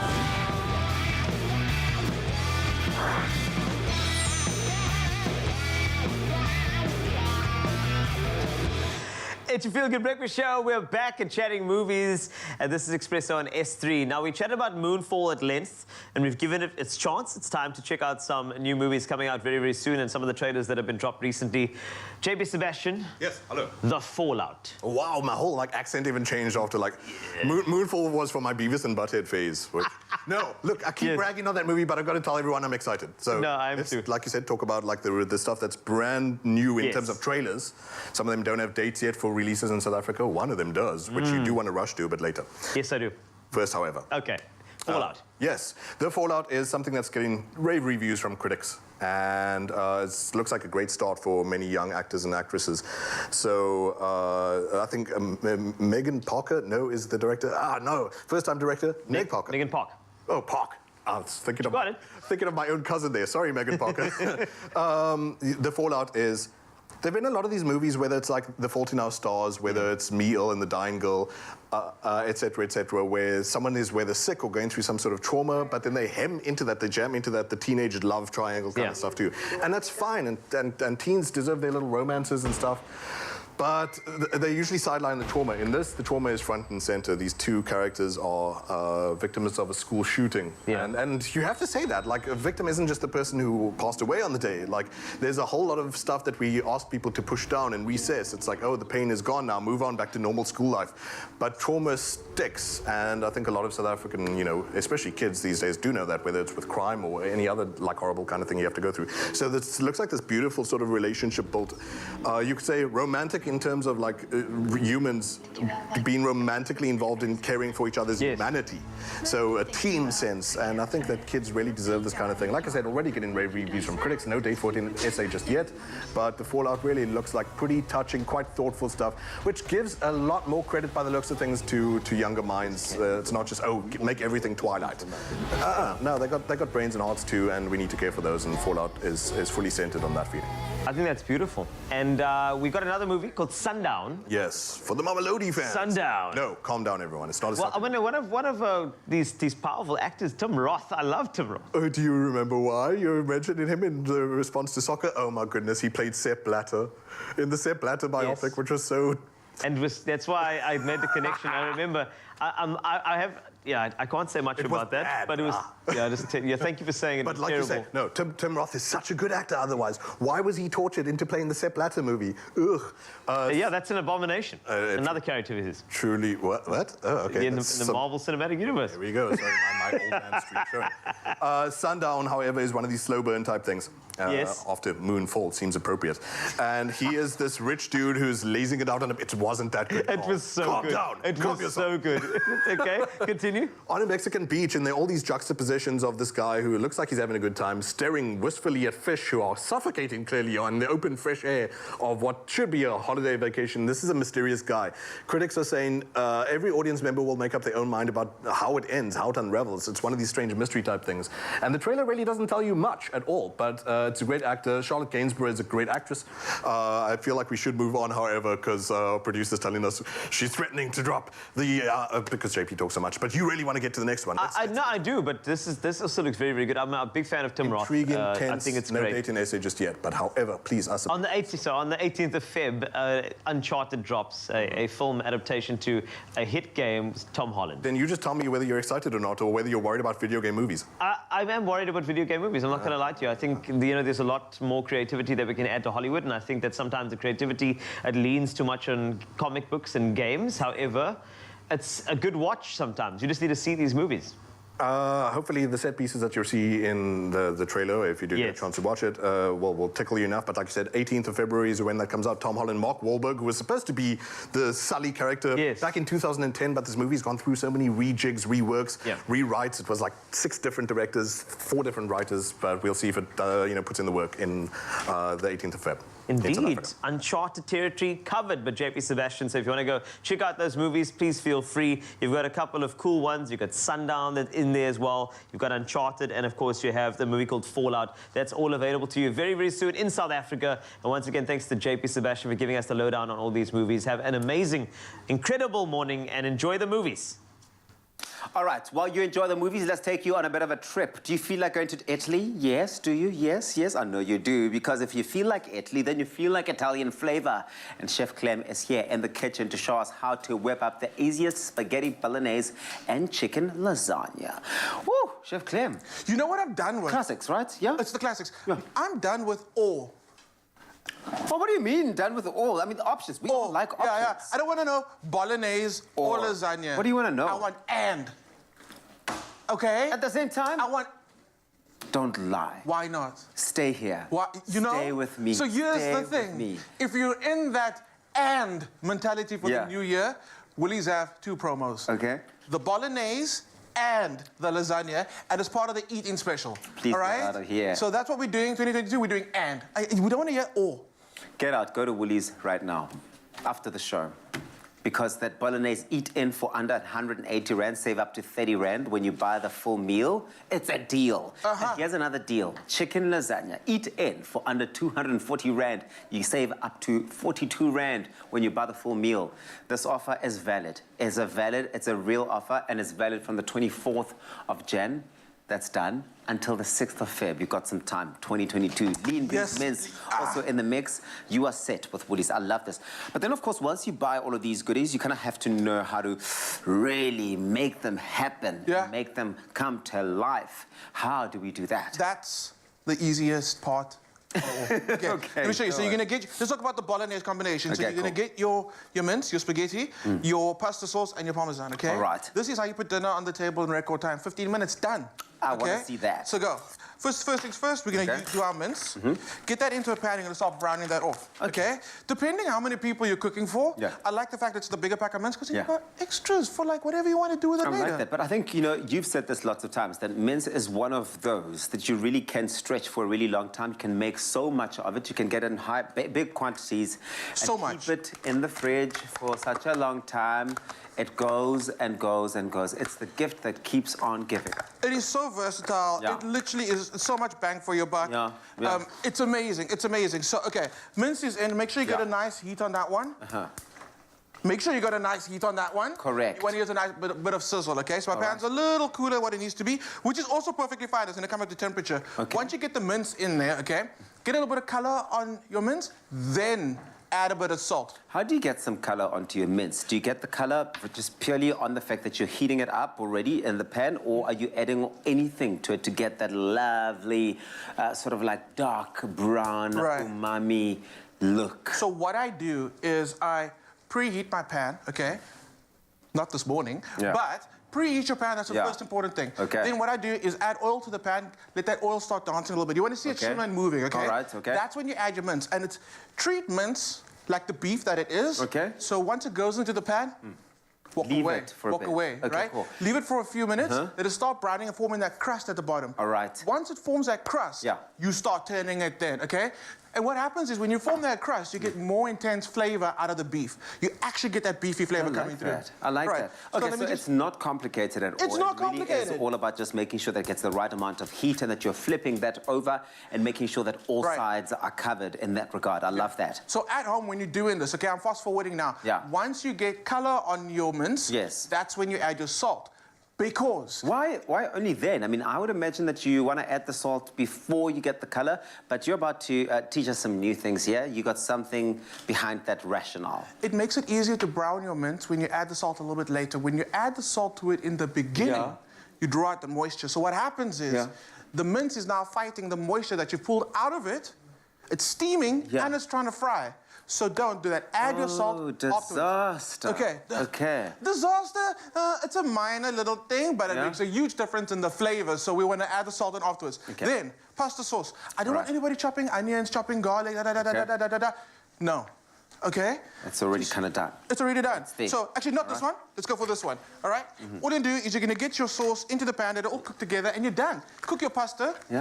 And I'm telling you, 15 minutes later, everybody's eating. This is perfect because, I mean, these are classics. I mean, you know, any family will tell you that, you know, those lasagna and the spaghetti bolognese, those are certainly meals that you cannot go without.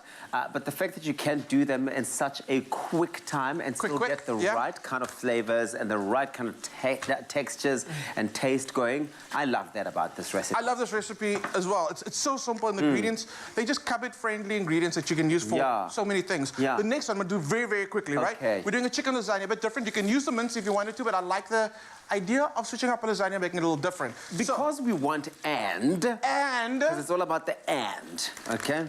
Okay. For this one, you could make a cheese sauce or white sauce from scratch. However, I found this, and it's part of the eating deal. It's a white sauce powder. Yeah, so I've got milk, I've got butter in there. In here, I've got a little bit of water. I'm gonna make a quick slurry. It comes together so beautifully. I love it. You know what, I really do enjoy seeing you do your thing in the kitchen. I really, really do, because you make everything seem so simple. Thank you. You make everything seem so simple, but I like how you're able to take those products and the ingredients that Woolies already has made so convenient, and you add a layer of your own sort of simplicity to it, but still come out with only the good stuff. All the good stuff. So, the same thing you did with your mince, your beef mince, you do with your chicken mince. Okay? All right. And this time we're going to switch it up with it for a different pasta sauce. Okay. Then, you're busy making your white sauce. It's so easy, you can make this in the microwave if you wanted to do the white sauce. The microwave. But you can see how quickly it's coming together. Then you start layering it. You're going to go a little bit of your chicken bolognese, white sauce, lasagna sheets, layer everything up, pop it in the oven. The most important thing, when it comes out the oven, let it rest for 15 minutes before you cut into it. Okay, so this is the perfect recipe for the type of person who needs to go, who guts to go. These are quick recipes, and you can get them on woolworths.co.za, as well as you can go on expressoshow.com. But all of these deals are available at Woolworths until the 6th of February. You want to make sure that you take advantage of them. Chef Clem, it's starting to smell a lot like a meal I want to eat. That's what it looks like in the end. Thank you so much. Once again, you have done the things that needed to be done in the kitchen. There we go. You made the parts, my man. We got this Woolies segment, and we have Culinary Hotline coming up soon. And...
It's my feel-good breakfast show. Yes, Mzansi, welcome back. It's still locked in at your Feel Good Breakfast Show. It's just gone past the hour. Time to kick into the news, and straight after that, an epic performance by Gemma. She's standing by. We'll see you then. Thanks a lot, Ryle. Let's take a look at your news headlines, the wrap of the morning. A groundbreaking expedition to cross Antarctica was abandoned in 1915 when the iconic vessel Endurance was crushed by pack ice and sunk in the Weddell Sea. And now a team of researchers and polar explorers are embarking on a search for Sir Ernest Shackleton's Endurance, regarded as the last relic of the heroic age of Antarctic exploration. Now, the Endurance 2022 expedition departs Cape Town on Saturday on the South African Agulhas 2. SA Helicopter Company will supply 2 choppers to drop remote-controlled underwater vehicles tasked with locating the Endurance. Very, very exciting stuff. Now, to kill the mood a little bit, Eskom has announced that Stage 2 load shedding will be implemented from 11 a.m. this morning until 5 a.m. on Monday. This comes after Eskom yesterday warned that any further loss of generation capacity would result in it. Since the weekend, there had been numerous generating unit breakdowns at various power stations. Yesterday, 4 generating units that failed were still offline. Eskom requests the public's assistance in reducing the usage of electricity as the power system is severely constrained. On to international news. Total Energies is planning to resume its natural gas project in Mozambique's Cabo Delgado region this year after suspending it last March following a jihadist attack. The construction of the gas plant extracted from the seabed some 40 kilometers offshore is the largest private investment in Africa. The French energy giant declared a force majeure, suspending all work on the $20 billion contract following the attack in Palma, which was home to its subcontractors and many workers. A joint military force has since been fighting the insurgent groups. Meanwhile, Denmark has lifted all its domestic COVID-19 restrictions, including wearing a face mask, making it the first European Union country to do so. Nightclubs have reopened, late-night alcohol sales have resumed, and contact tracing app is no longer needed to enter venues. Although cases are still relatively high, Prime Minister Mette Frederiksen says the virus no longer qualifies as a critical threat, and the latter is due to the country's extremely high coverage of adults that have had their 3rd jab. In 2014, let me wrap up with a nice light note. Sei Oloyole found the Dreamcatchers Academy to transform the slums of Lagos, Nigeria into a globally recognized space for underprivileged girls to cultivate their talents. As a child, Oloyole was denied the opportunity to follow her passion of acting and dancing due to poverty, and today she lives a dream by teaching dance to vulnerable girls. She says many kids there avoid school because of gender bias. To enrich their learning and artistic skills, she infuses contemporary and traditional styles in the Academy's dance routines, whether it's a stanky-legged South African gwara-gwara, ground-stomping zanku, or twisting Yoruba bata. These dancers are well-versed in an array of genres. During their rigorous classes, they not only learn teamwork, but also improve their concentration and memory. Some of these children come from painful pasts, and this art form is providing them with a rehabilitative outlet. As Oloyole puts it, I have learnt to never underestimate the power of song and dance to heal, and these girls deserve an opportunity for a better future. That's a wrap of your news and your Feel Good Breakfast Show. Let's take a peek at the weather. Tabiso standing by.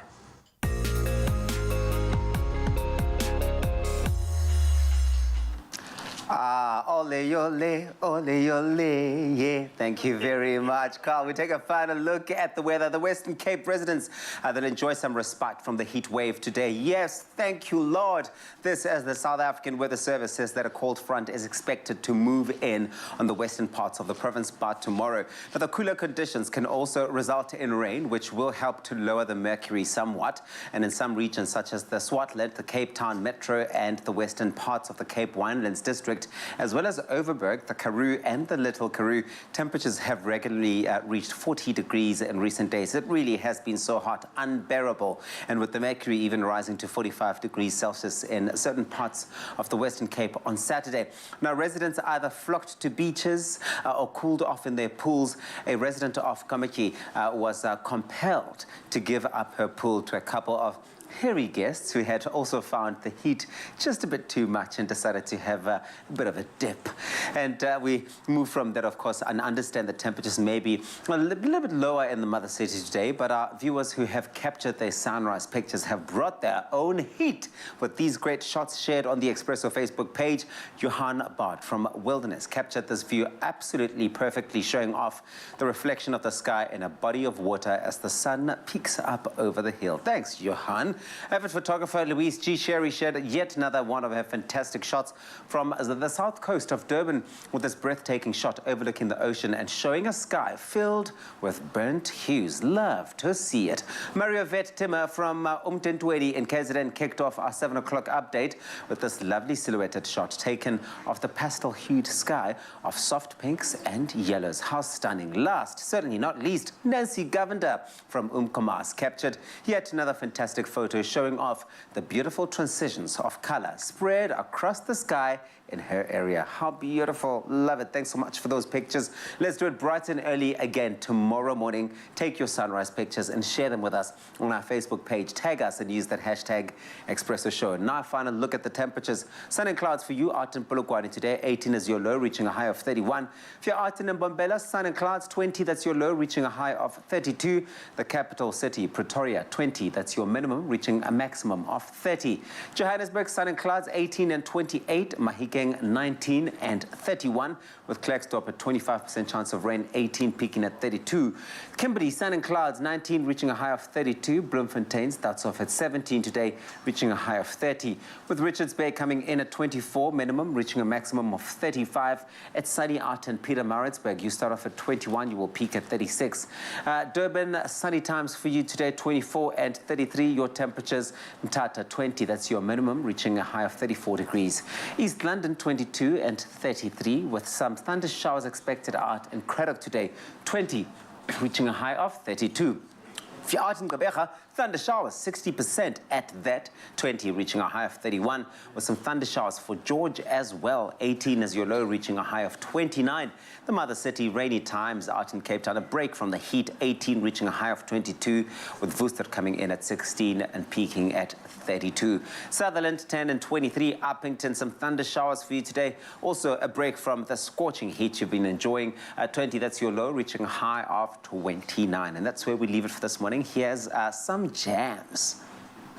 Yeah, some jams promised to you. Of course, we had one rendition of something special earlier, and here is another one. It's something that you're going to want to sit down for. Take a breath, relax, and enjoy. Gemma Griffiths is here. She's back on the Expresso stage and is about to perform her second song. This one's called Maita Basa Baba. Now, this track has close to 600,000 views on YouTube since its release in October, and here's an exact reason as to exactly why. Take it away.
Satan achera mwena atiza anangagena saka hallelujah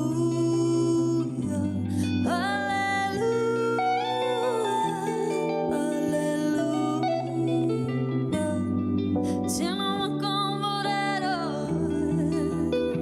maita basa baba maita basa baba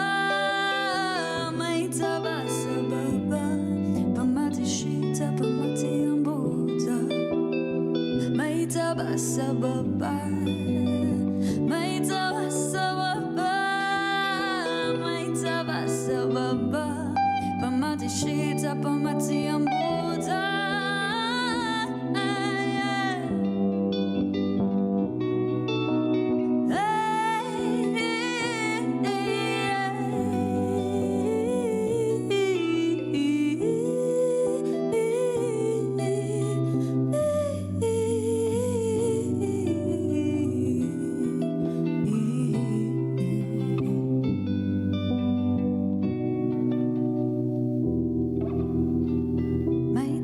sababa, maitaba sababa, maitaba sababa, pamati shita, pamati ambuta, maitaba sababa, maitaba sababa, maitaba sababa, pamati shita, pamati ambuta.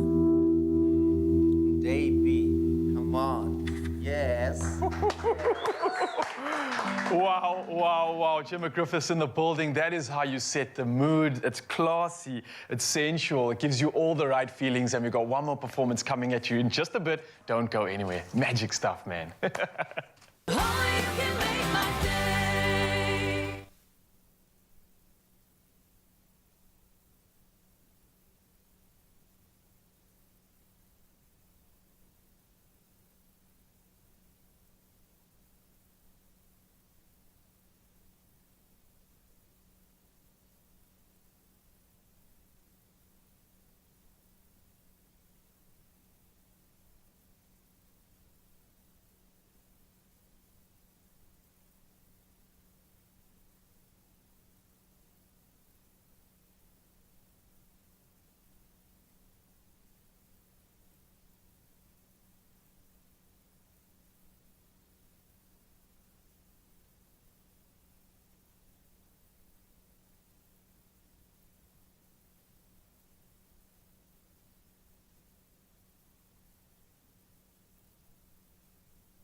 It's my feel-good breakfast show.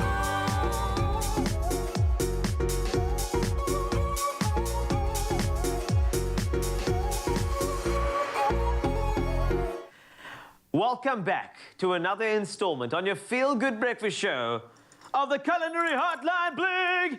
Ding, ding, ding!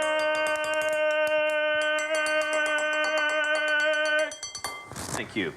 We are joined by one of our favorite chefs. Why do they always say one of your favorite chefs? Yeah, I was like, who said that? Are the favorite. Who said that? Who you know wrote what that? I'm saying? I don't know. But if you have any questions for Chef Clem, please feel free. This man can answer anything. If you've got questions about your marriage, about the relation between your kitchen and how to keep your kids disciplined, he's got everything. He's that type of guy. So here's the number, 021 110 552, and I have the Culinary Hotline Bling cell phone in my pocket. Yeah, I do. You do? In case you need to. Yeah, always. I could also answer your questions. Was marriage... You said marriage? Marriage, and then also the discipline of kids in kitchen. And it's easy. So when it comes to marriage, she's right. Yes. Just acknowledge she's right. She's right. For the kitchen, clean as you go. Clean. And for the kids, set boundaries, discipline. Boundaries. Thanks, Thank guys. you very It's much. been a great Culinary Hotline. I'll see you next week. Right, cheers. Bye-bye.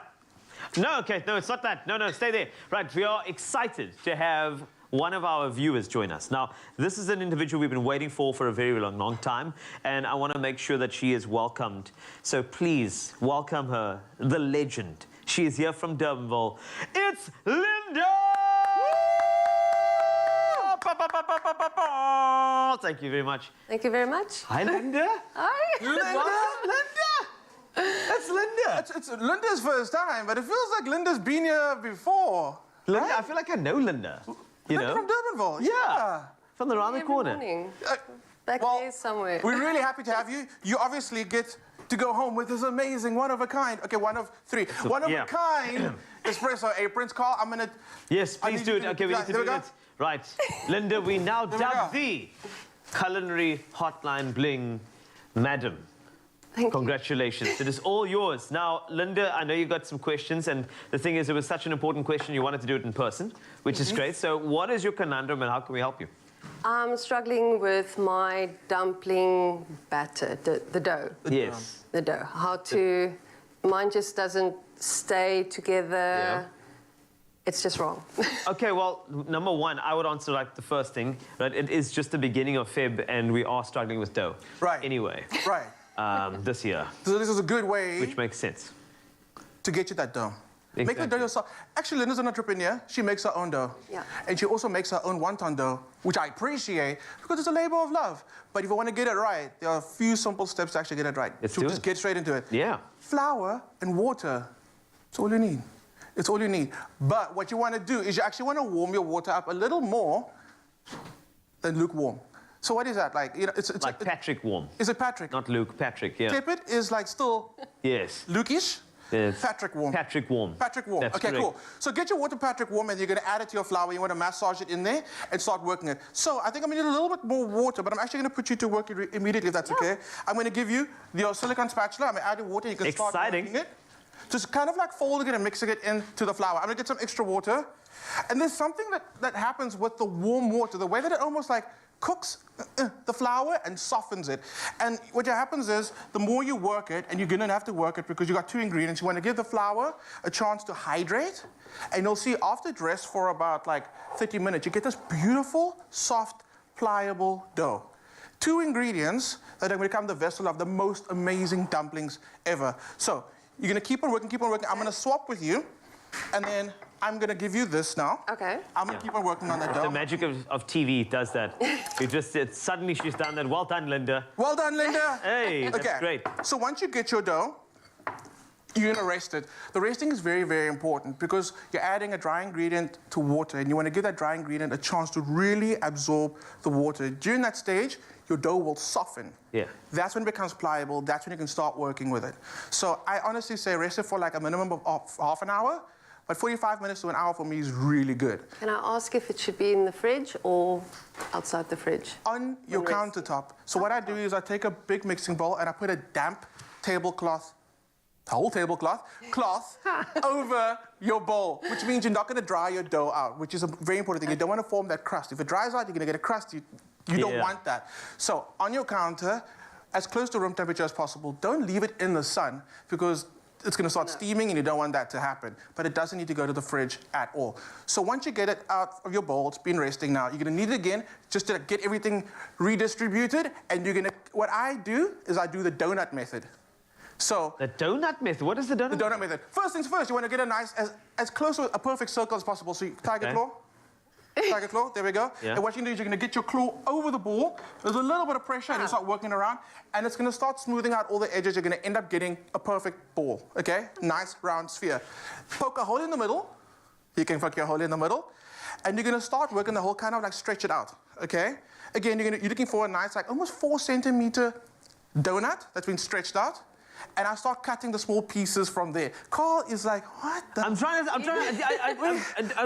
picture. So you do the donut and you cut the pieces of the donut. You're right, yes. Very intriguing. Half circle, quarter circle, and from there I break it up. And that method actually gets you pretty even sized little dough balls. But what you're also looking for is your dough ball to be just big enough to sit at the top of a tablespoon. So tablespoon sized dough ball. That's the perfect size that you need for your wontons. So you're looking good. Should we fast forward a little bit? Yes, please. Okay. Let's go. So let's just go. Carl, I'm going to give you a piece now.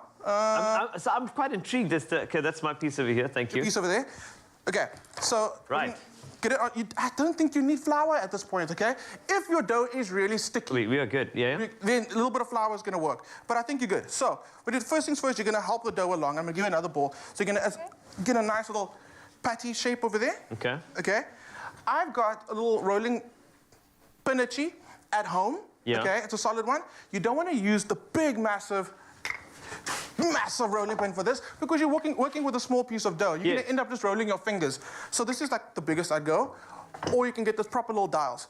What's different between this dough and any other dough when we're working with like a wrapper, you work from the outside in instead of from the inside out.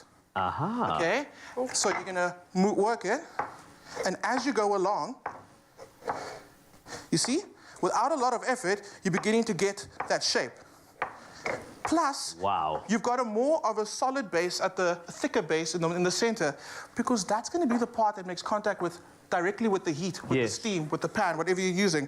So if you see like your circle, and this does take a little bit of practice, with a little bit of practice, you're able to get a perfect round dumpling wrapper. But if you've got a few little pieces that just look like they're not playing game, just trim it. And then you keep on going. Working from the outside in. Outside in. Okay, Carl. I like that. You can see Carl's really, when Carl doesn't have a lot to say, it's because Carl's really focused and No, wants to execute. I'm just focused on what's that? What's that? What are you That's doing going to there? be your dial, young Daniel, son. You're going to work with the dial. I work with the dial. What am I doing with the dial? Same thing that I just showed you. Okay. Press it down into palm, get a nice shape, and Okay. then you're going to start rolling it from the outside in. All right, from the You got outside this. in. Okay. And you gave me a little thing like that. Isn't this it's a straw? It's not about... Okay, never mind. It's not the tools. It's not about the tool. It's not about the tools. Okay. It's about how you use it. Okay, that's fine. And you've got this, Carl. Okay, so with your one hand, I suggest that you hold the dough and the other hand does the rolling. So as you roll, your left hand will then just turn it slightly. It takes practice, but I promise you, you'll be able to roll out these perfect round circles once you get the hang of it in about 15 seconds. And if you can imagine how many dumplings get made in some restaurant, you understand you have to be really quick at this. So you guys are doing a great job. While you're busy with that, should I make a filling? Make a quick filling, yes. A quick filling. We've got a little bit of time for quick filling. I'm keen for that. Let's do it. I've got a very limited time for this quick filling. With the rest of our chicken mince that I've got, Carl, you're doing it. You guys are... I'm just saying, it's like, thank you very much. Look, you know what? She got a jetpack. You want to swap? And I got a bicycle. With one tire. So it's fine. Don't worry about it. You've got it. You've got it. This. Okay. Very, very quick filling.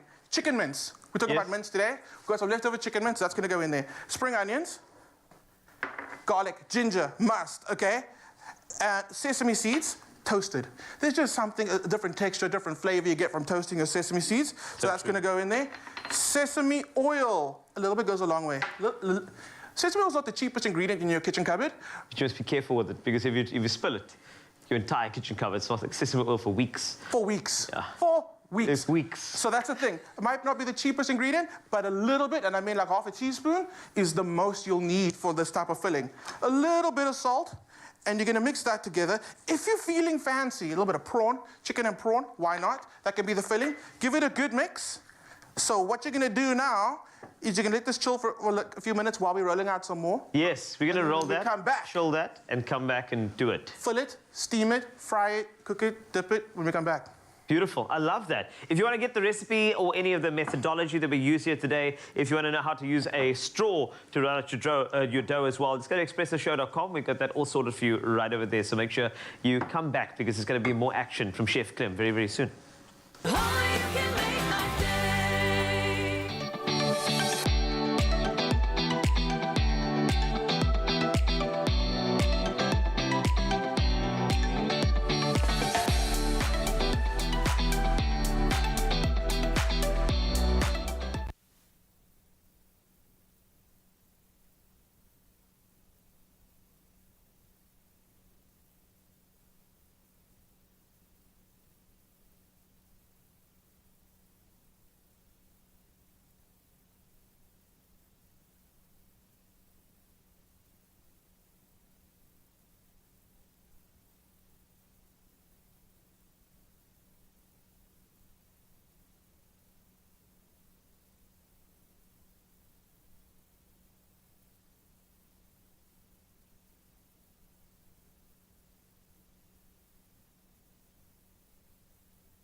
It's my feel-good breakfast show. Welcome back to it. Yes, it is your feel-good breakfast show. Ah, what a beautiful show this morning. Thank you very much for choosing to wake up with us. Now, here's a chance for you to experience Read and unlock summer with Vodacom's Read plans and amazing giveaways. Yes, it's pretty simple. All you need to do is switch to Read, and you get the chance to enjoy one night free stay at any Protea hotel by Marriott. How's that, Chana? It sounds good, and I know you want to do this now. Now, there are many travel experiences one can enjoy with Vodacom Read. At Read, we're talking about amazing discounts or flights and hotels to free roaming when traveling abroad. Come on. Now, Vodacom is giving away 10 gigs. Think about this, 10 gigs. I mean, come on. 10 gigs of data to help you unlock your summer. Yesterday, we actually posed a question. We asked you, what do you love most about summer? Let's take a look at some of those comments that have come through from some of you. And starting off with Sabbath Codex, Poppy is saying, I love going to the beach, hosting beach parties and going out to game reserves. I also give out water bottles to people that are working in the sun. Ah, man. Wow. You know what? Honestly, Sarah, Codex Poppy, you're a winner for me. You've won my Straight heart. up. Elizabeth Ramekwa says, I really enjoy the summer weather because I can wear light clothes. Yes, Queen. I enjoy the fashion and outdoor beach vibes. Queen. Thank you for sharing. Beverly Olaf's saying, I love the long hot days and having a swim.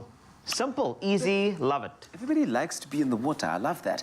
Some great comments there. Remember to tune in on Friday to find out who the lucky winner is, okay? Indeed. So Vodacom and Expresso are helping you unlock summer by giving away 10 gigabytes of data.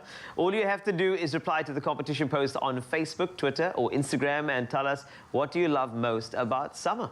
Don't forget to use that hashtag. It's hashtag unlock your summer. Please note, guys, competition will close on the 3rd of February at 10 o'clock. That's tomorrow. Please get entering. And the T's and C's, you can go on to expressoshow.com to find them. Unlock your summer. Indeed, it's a good month. Vodacom Read and, of course, Read of Valentine's Day as well. Ah, oh, yeah. King. Some people just choose to experience life the normal way, while some choose to experience life the Red way. Experience Red and unlock more this summer. Further together, Vodacom. Well, look, we all know that February, as always, is a month of love. But love goes far further than just Valentine's, right? It's also about showing love to yourself and nurturing relationships with family as well as friends. So Daniela Weekly is in the building right now. She's the editor-in-chief from Modern Living and is here to show us how we can spread love to others. Now, Danny, firstly, welcome again this morning. I haven't seen you the whole year, so compliments as well. It's already February, the month of love. So I'm ready for this occasion. Let me ask you, though, because we have different love language, how do you express love? What's your best form? Can you tell? Gifts. Gifts and food. Okay. Those are essential. You better be careful because I think all men in Mzansi are going to come running after you. Those are big ones on the list. One can only Eating and gifts.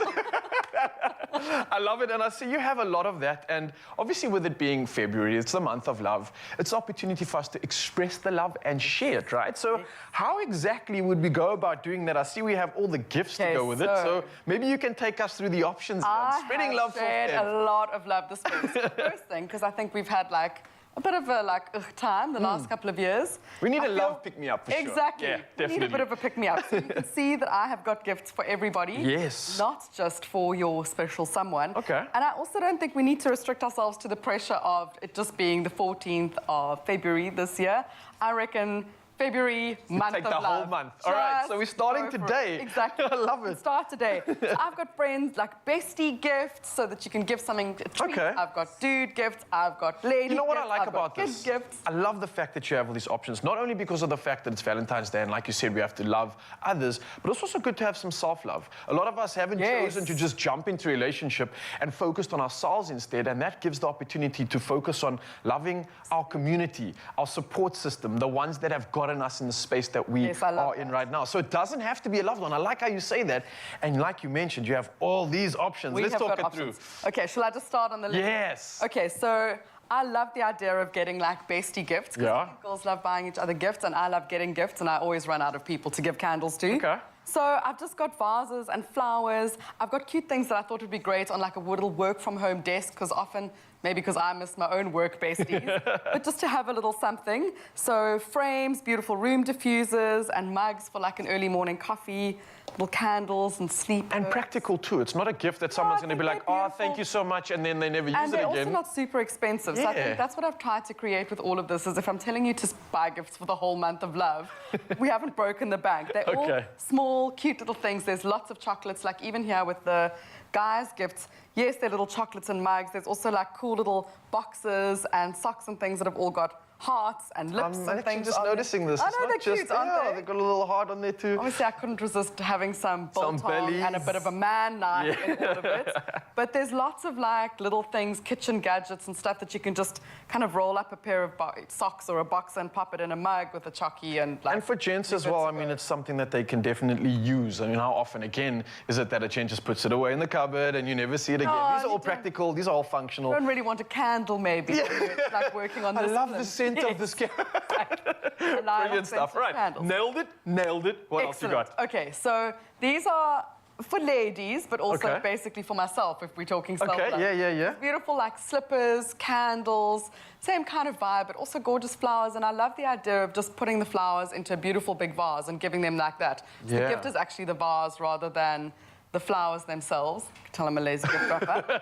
And then I've got kids stuff as well, because they really are the ones that love a special occasion, let's be honest. So also just like little travel mugs, which I think are great for like a little, like on the way to school, hot chocky and stuff, and especially on Valentine's morning. If you like marshmallows in, I've got a couple of soft toys, lots of chuckles, because what is Valentine's Day without a chuckle? And I see you've got the new chuckles there, which are the hearts that are wrapped as well. So yes, and we've got these little fortune cookie guys as well. Oh, nice. I know. Okay, cool. Want a little love message. So yeah, I think we've kind of got everybody covered. Yeah. And I've pulled in a little bit of gift wrap as well, because as I was just going to ask you, because now we've got all these incredible gifts. We've got the opportunity now to show our love and spread it. But like, it looks a little bit awkward. How do you present these gifts of love? Like, do I just take all of this and be like, yeah, here you go. That take is the also love. okay. Wrap up the love and dish it out. As I said, I'm a lazy gift wrapper, so I love a gift bag. Okay, so this will work for me as well, because I can't wrap. And exactly, so you can just keep stashing. All right. And I think what's really cute, so these are the little Valentine's cards for this year, and they're also a little bit more sustainably sourced this year because they don't have the plastic packaging. I love us. I love that. I love that. I love that. So I would just pack things into things and into a bag with a bit of tissue paper and done. All right. Well, you are the gift. Firstly, I love the fact that you've presented us with so many options. I think we have no excuse to give love this month, of course, and we can celebrate the month of February as well. So celebrate your most treasured relationships this Feb with gifts and wrapping solutions from Woolworths. And you can shop all of this in store and more. Of course, it's online and on the app. And I mean, what's more to do than spread the love? Thanks, Daddy. Nice. That's good.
Welcome back to Feel Good Breakfast Show. This is the Culinary Hotline Bling. Ting, ting, ting! Where did all those people come from? I don't know. We all hired them and gave them 10 rand each to stand here and go ting, ting, ting. It's the best thing ever. We're still joined by our extraordinaire Linda, who had a question around these beautiful dumplings slash wonton slash dim sum slash whatever you want to call it. And I hope that we've taught you a bit more about the dough. Has it been okay so far? Yes. Okay, this is beautiful. Well, we might have a caller. All right, there's an imaginary phone I have plugged into my ear here, and I can go straight into it. Let's just see if we do have the caller coming through. Hold it, there it comes. Culinary Hotline Bling, Carl speaking. Hello? Hello? Hello? Hi, is this Carol Buerta? Yes, it is. Ah, you see, I have caller ID. I knew it was you. Hi, Carol, welcome. Thank you so much. It's so nice to speak to you. The pleasure is all mine. It's even better chatting to Chef Clem. If you have a little conundrum, please ask him right now. He's looking at you, and he's ready for your question. All right. Whenever I make pasta sauce and I add the cream or the milk or whatever afterwards, it always curdles, and I don't know why. Custard sauce or pasta sauce? Pasta. Pasta. Yeah. Okay, so I prefer using cream for specific sauce because you want that creamy texture, okay? Yeah. The thing is, cream is made up of like fat and a liquid. Okay, there's a more scientific name for the liquid, but when you start cooking it, there's a chance that it could split. So what I do is I'll finish up. Let's do a mushroom pepper sauce, for example. I would brown off the mushrooms, then add pepper, then add garlic, okay? Get that nice and brown. And you can use a Woolies demi-glaze if you want a nice beefy flavor. Once everything's been added to the pan and everything's cooked through, all the flavors are developed, you turn your heat down as low as possible, and that's when you add your cream. You also stir your cream through, and as soon as everything's combined and the cream's in, off with the heat. You don't want to risk splitting your sauce. The only time I would use milk for a sauce is when I'm actually making a traditional bolognese. Check it out. The mint actually softens the meat even more. Cameraman Pete is nodding in the background because he knows about this as well. The milk actually adds, just the texture changes to the milk. That's when you add it a little earlier. That's not going to split so much. So with the cream thing, let it be the last thing you add to your sauce, and you will be safe. Another thing is don't overcook your, besides the fact you're going to split your sauce, potentially, if you keep on cooking it with the cream in, there's also a chance you're going to over-reduce your sauce. So the next morning, when you come back and you want to have some leftovers, you'll notice that your mushroom sauce is now like a mushroom pate. Yeah. So, don't overcook it, add it last, and it'll be perfectly fine. That's my advice about adding cream to your sauce. That's wonderful. Thank you so much. Thank you so much. Thank you, guys, for a fantastic program. Thank you so much. We can't do it without you, Carol Buerta. Have a beautiful day. Thanks, sir. And also enjoy your next pasta. I think it's going to be a game changer next time. Absolutely. Thank you. Great Bye. stuff. All right. Thank you so much, Carol. Any other questions? You know exactly which number to dial. Chef Clem, Linda's still here. We need to make sure we impress her. How are we going to impress her further? Now, I got a dose thing sorted with a straw earlier. Yes. Thanks. You're welcome. Now let's try and move on for the rest of our... Are we going to go wonton, dim sum, or dumpling? Okay, so it's not up to you. The next step is filling them, and then what you choose to do with it. Do you want to deep fry it? Do you want to steam it? Do you want to make a pot sticker? What do you want to do? All of the above. All of the above. We said this is not the year for all. It's the year for and. So I want that and that and that. Exactly. Yes, exactly. So you guys did such a great job at rolling out your wonton skins. We actually decided to take them to the back and frame it. And it's being framed right now. So we have to use other wonton wrappers because it's just not available. It's been framed at the back. But you guys did a great job. Thank you. Actually, wait, those are the ones I made with my straw. These are the ones Paul made with his straw. It's amazing. Thank you. You're welcome. Okay, so what we're going to do is we're going to work on our filling. We're going to also use a steaming basket for this one now. But honestly, you can deep fry them. You can do the pot sticker method, which I'll talk through in a little bit. Yes. But what I absolutely love doing that, because when you make pot stickers or wontons in general, it's a labor of love. So when you get into the motion of the ocean and you start doing it, make extra. Once you fold them, you can freeze them. And they will last for like 6 months in your freezer. So the next time you get a craving for something wonton-y, it's like 10. No, sorry, I take it back. The wonton is not a word. Wonton works for me, though. I feel like that should be a word. Is it? Okay. Yes, how's your day? Wonton? Wonton? Ah, fine. Dim sum. What? Love it. Okay, take it out the freezer. It thaws out in like 10 minutes, and then you can steam it, do what you want with it. So make extra. Now, for the filling, I'm going to ask you to jump in and make the filling. Okay. Sorry, not the filling. Actually, you know what? Fill it. The dipping sauce. Are you keen to do that? Yeah. Okay, Carl, Wasty, I'm going to pass this to you. Thank you. And I'm going to talk you through your method. I'm going to give you our beautiful filling that we made earlier. I'm going to give you a teaspoon. I'm sorry, man, but the teaspoon is actually what you need. This a teaspoon. I mean, I eat full meals with teaspoons.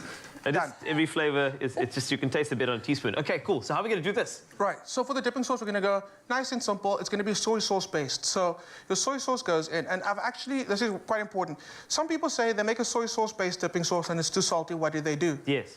It's as simple as adding a little bit of water to it to dilute it. Don't go fancy and add sweet chili sauce or anything else because it's unnecessary. The water dilutes it and actually helps the flavors in the dipping sauce marry better. Okay. All right. Marriage advice. Carl said, come and we will give you that advice. A little bit of honey to cut through the saltiness. Then again, toasted sesame seeds. And this time you got the toasted sesame seeds inside your wrapper, and out on the outside as well the dipping sauce. All about contrast of textures. Have you noticed Linda's pouring style? It's so beautiful to watch. Did you see the way she just has a twist? She twists. And it's with the left hand. Yeah, you're so delicate. Wow. Throw something else in. I want to see it again. Okay, let's do it. Everybody close but up. Now with my right hand. Oh, are you ambidextrous with dumplings? That's the best. Okay, cool. You go for it. Right. Okay. You can talk us through the ingredients because it's pretty straightforward from now. Okay. We'll Is chili here? Do you like... Love it. Love chili? Okay, that's great to get that in there. Everything in it. I also like combining red and green because you get different flavors from it. Green has a little more citrusy notes to it, and I feel like it really adds flavor to it. So the green goes in there. Here's the thing about garlic. Ooh. If you like garlic, not love garlic, because those people are out there, and we'll give you advice on dealing with that another show. If you like garlic, don't love it, you don't want to get too much of an intense garlic flavor, do a nice thick slice on your garlic. The finer you make the garlic, the more it permeates through the sauce. So if you keep it nice and chunky, you're good. It's just going to permeate and flour. I'm sorry, Carl, I forgot to tell you what you did. So. No, I'm watching her pour into the bowl. This has been entertaining. Do you want me to pour the honey again? That's true. Just what? All right. Ginger, and then we got some toasted sesame oil again. So you're going to mix that through, and the longer it sits, obviously it's going to develop more flavors. Yeah. This is a great one. Carl's actually pressing it. She just poured it again. She has such a delicate pour. Oh my goodness. Oh right. My goodness. Okay. I know. It's just getting hot in here.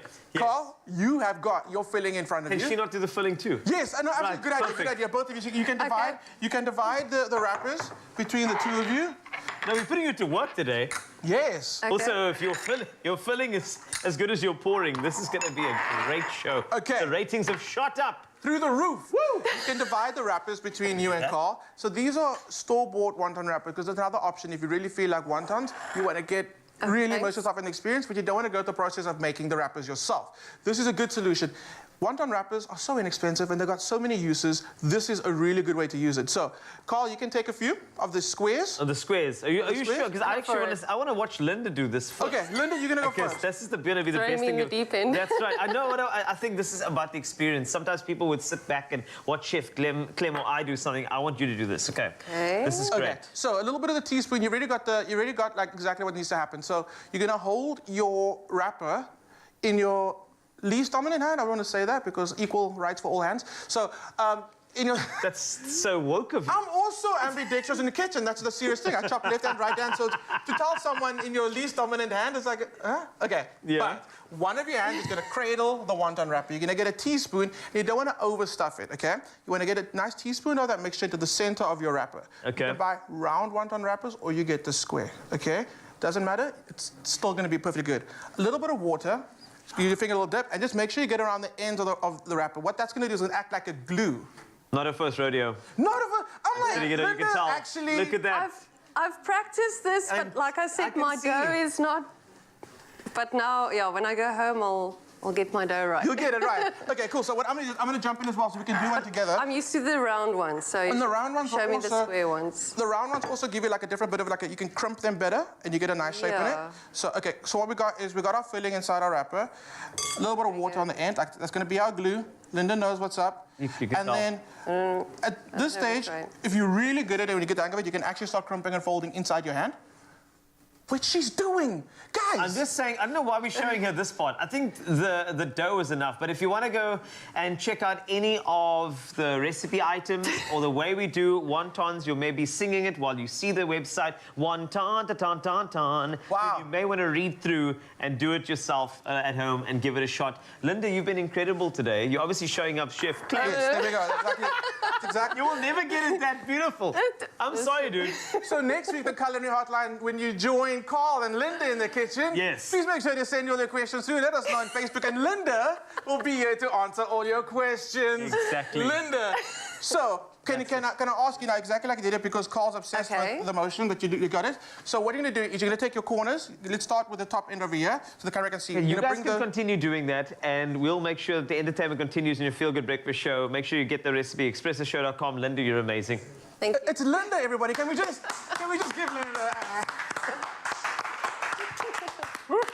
Yes. I love it. Magic stuff in the kitchen. Yes. As always, signed, sealed, and delivered. That's how we do it right here on your Feel Good Breakfast Show. Now, look, let's talk about the new year. Whilst it is always an exciting chance to improve your life, right, Tubbs? I know we've been working on that for the whole of Jan. Yeah. And also the opportunity to work on your goals. It's also a chance for your landlord to increase your rent. No. Ooh. So it's time to find out what you would do in another round of Would You Rather. Tubbs, what's the scenario? Okay, so the scenario is your landlord has increased your rent to an amount that is now out of your budget. Would you rather A, moving as a hassle, so I'll just make it work. B, nope, I'm moving somewhere within my budget. All right, let's see what everyone is saying online. And then I'll ask you tricky one. what you would rather do or say. All right, so let's check it out. Well, we first up is Anthea Klassen, who says B, out of budget is out of budget. Full stop. Making it work would mean sacrificing something important. I like that. Got the priorities on check there. Nice stuff, Anthea. Who's up next? Matupi says option B, all right, okay, another one going for there. Precious says B, and Tseng also going for option B. Mzansi's quite spendthrift at the moment, yeah? What would you do? I mean, I know you're a landlord now, so you are probably increasing rent over here, over there, everywhere. No, what would you do? It's interesting because initially I would almost see it as like somewhat of a challenge to be like, okay, we need to step it up this year. We need to start finding ways to increase the income. Yeah. But with that challenge, obviously I wouldn't want it to put me out completely. So I would definitely also assist Mzansi in answering and going for B here. I think we need to, especially this year, stay in our budget. If we learned anything from last year, is that we can achieve almost anything if we just create a goal for ourselves. That's it. And without that goal, without the budget, it's not going to happen. It's not going to happen. Yeah, and I really actually have been quite close to a number of people who, at the start of the new year, they're finding that people or their landlords are increasing their rent. I mean, Nicole, our kitchen fairy, for example, is moving because the rent has been getting increased every 4 months. And Good she's on finding you, that Nicole. over time, she's paying so much more. Let's see some more comments because there are so many. Check it out, man. There's so Enlighten much our value. world here. Lindy Lindy Wicklow, Vu says B, anything that's out of my budget is not worth it because I'll end up drowning in debt. Elizabeth Mpande Ramotlale says B. Nomvuzo Ndolomba says B. Move somewhere within my budget. Hey, our viewers are smart. I've never had a scenario like this where everybody agrees on the same thing. Yeah, so no, that I'm doesn't proud of you, Mzansi. I think we're all staying within our lane right now. We're staying within that budget that we've created for ourselves. And whilst you can't control your landlord's financial endeavors, you can control your own. So to work on your savings and build a credit score so you can one day buy a home, you can visit nedbank.co.za for a wealth of advice and products that can serve your needs. Now, this is your year. Capitalize on it, own it. Make that budget and achieve your goals. Yeah, you can get that information on nedbank.co.za because you know what? They do take your money seriously. So are you increasing rent? I'll be good this year. I'll be good.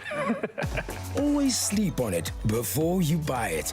Do you want a bank that takes your money or a bank that takes your money choices seriously? Join Nedbank today.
We were there for Umpelele Mapebeza days, there for the game changer days. Telkom has been and will always be there, making every day more special with the new Telkom Uncapped Prepaid Fiber. Get a 3-day voucher at 99 rands or 7 days at 169 rands and even 30 days at 449 rands. No fixed contract, full control of spend, easy to top up. Fast goes prepaid for your home. It's my feel-good breakfast show. Yes, Mzansi, welcome back. What an incredible show it's been, and I want to thank you so much for joining us. And one other person I want to thank is Gemma. Gemma, you've been absolutely incredible this morning. Thank you. 5 years ago, you were on the show, a little kid, and now you're back. What's it been like on the return?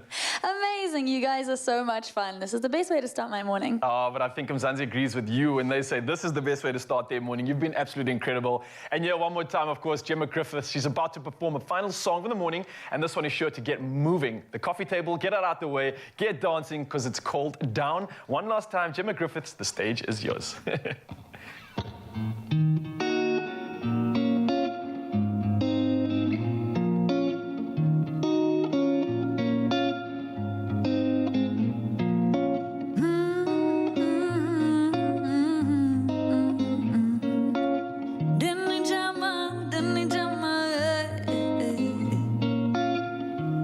City lights around the corner, yeah, they're knocking at my door.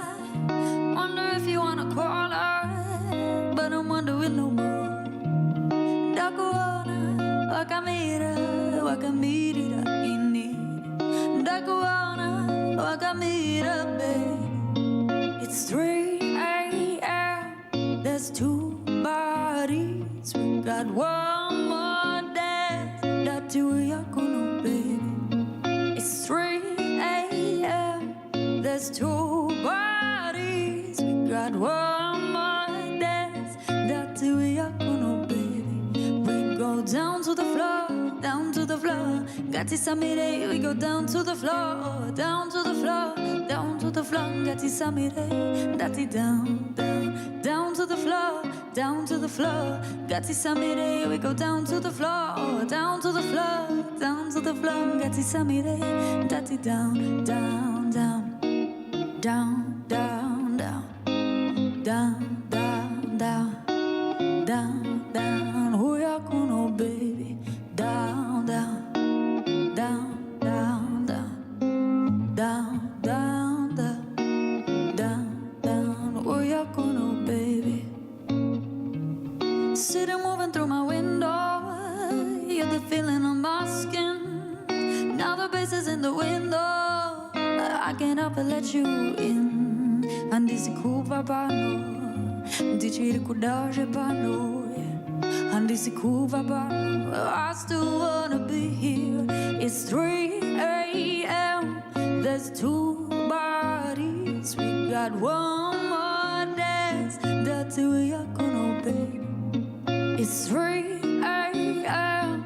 There's 2 bodies. We got one more dance. That's who we are gonna, baby. We go down to the floor, down to the floor. Got it Midday. We go down to the floor, down to the floor, down to the floor. Got it Midday.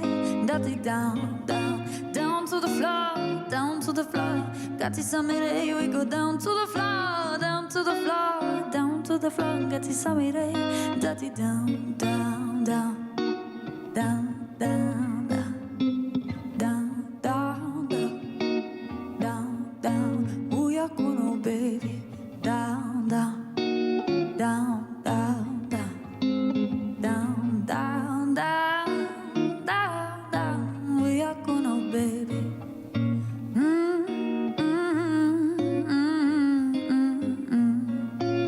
Didn't jama, Didn't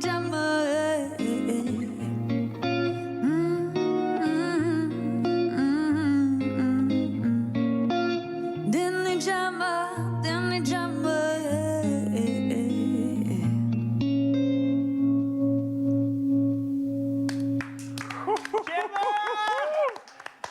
Griffith in the building. That was absolutely incredible stuff. Gemma, you got to take a bow for us, please. One for more bow. serving us out here in Mzansi. You were Yes. absolutely A incredible. shimmy. I love it.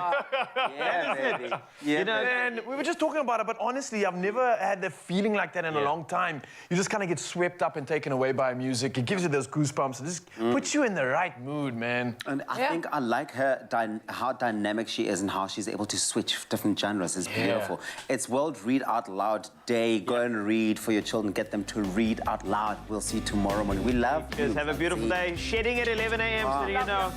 Look out. Load shedding.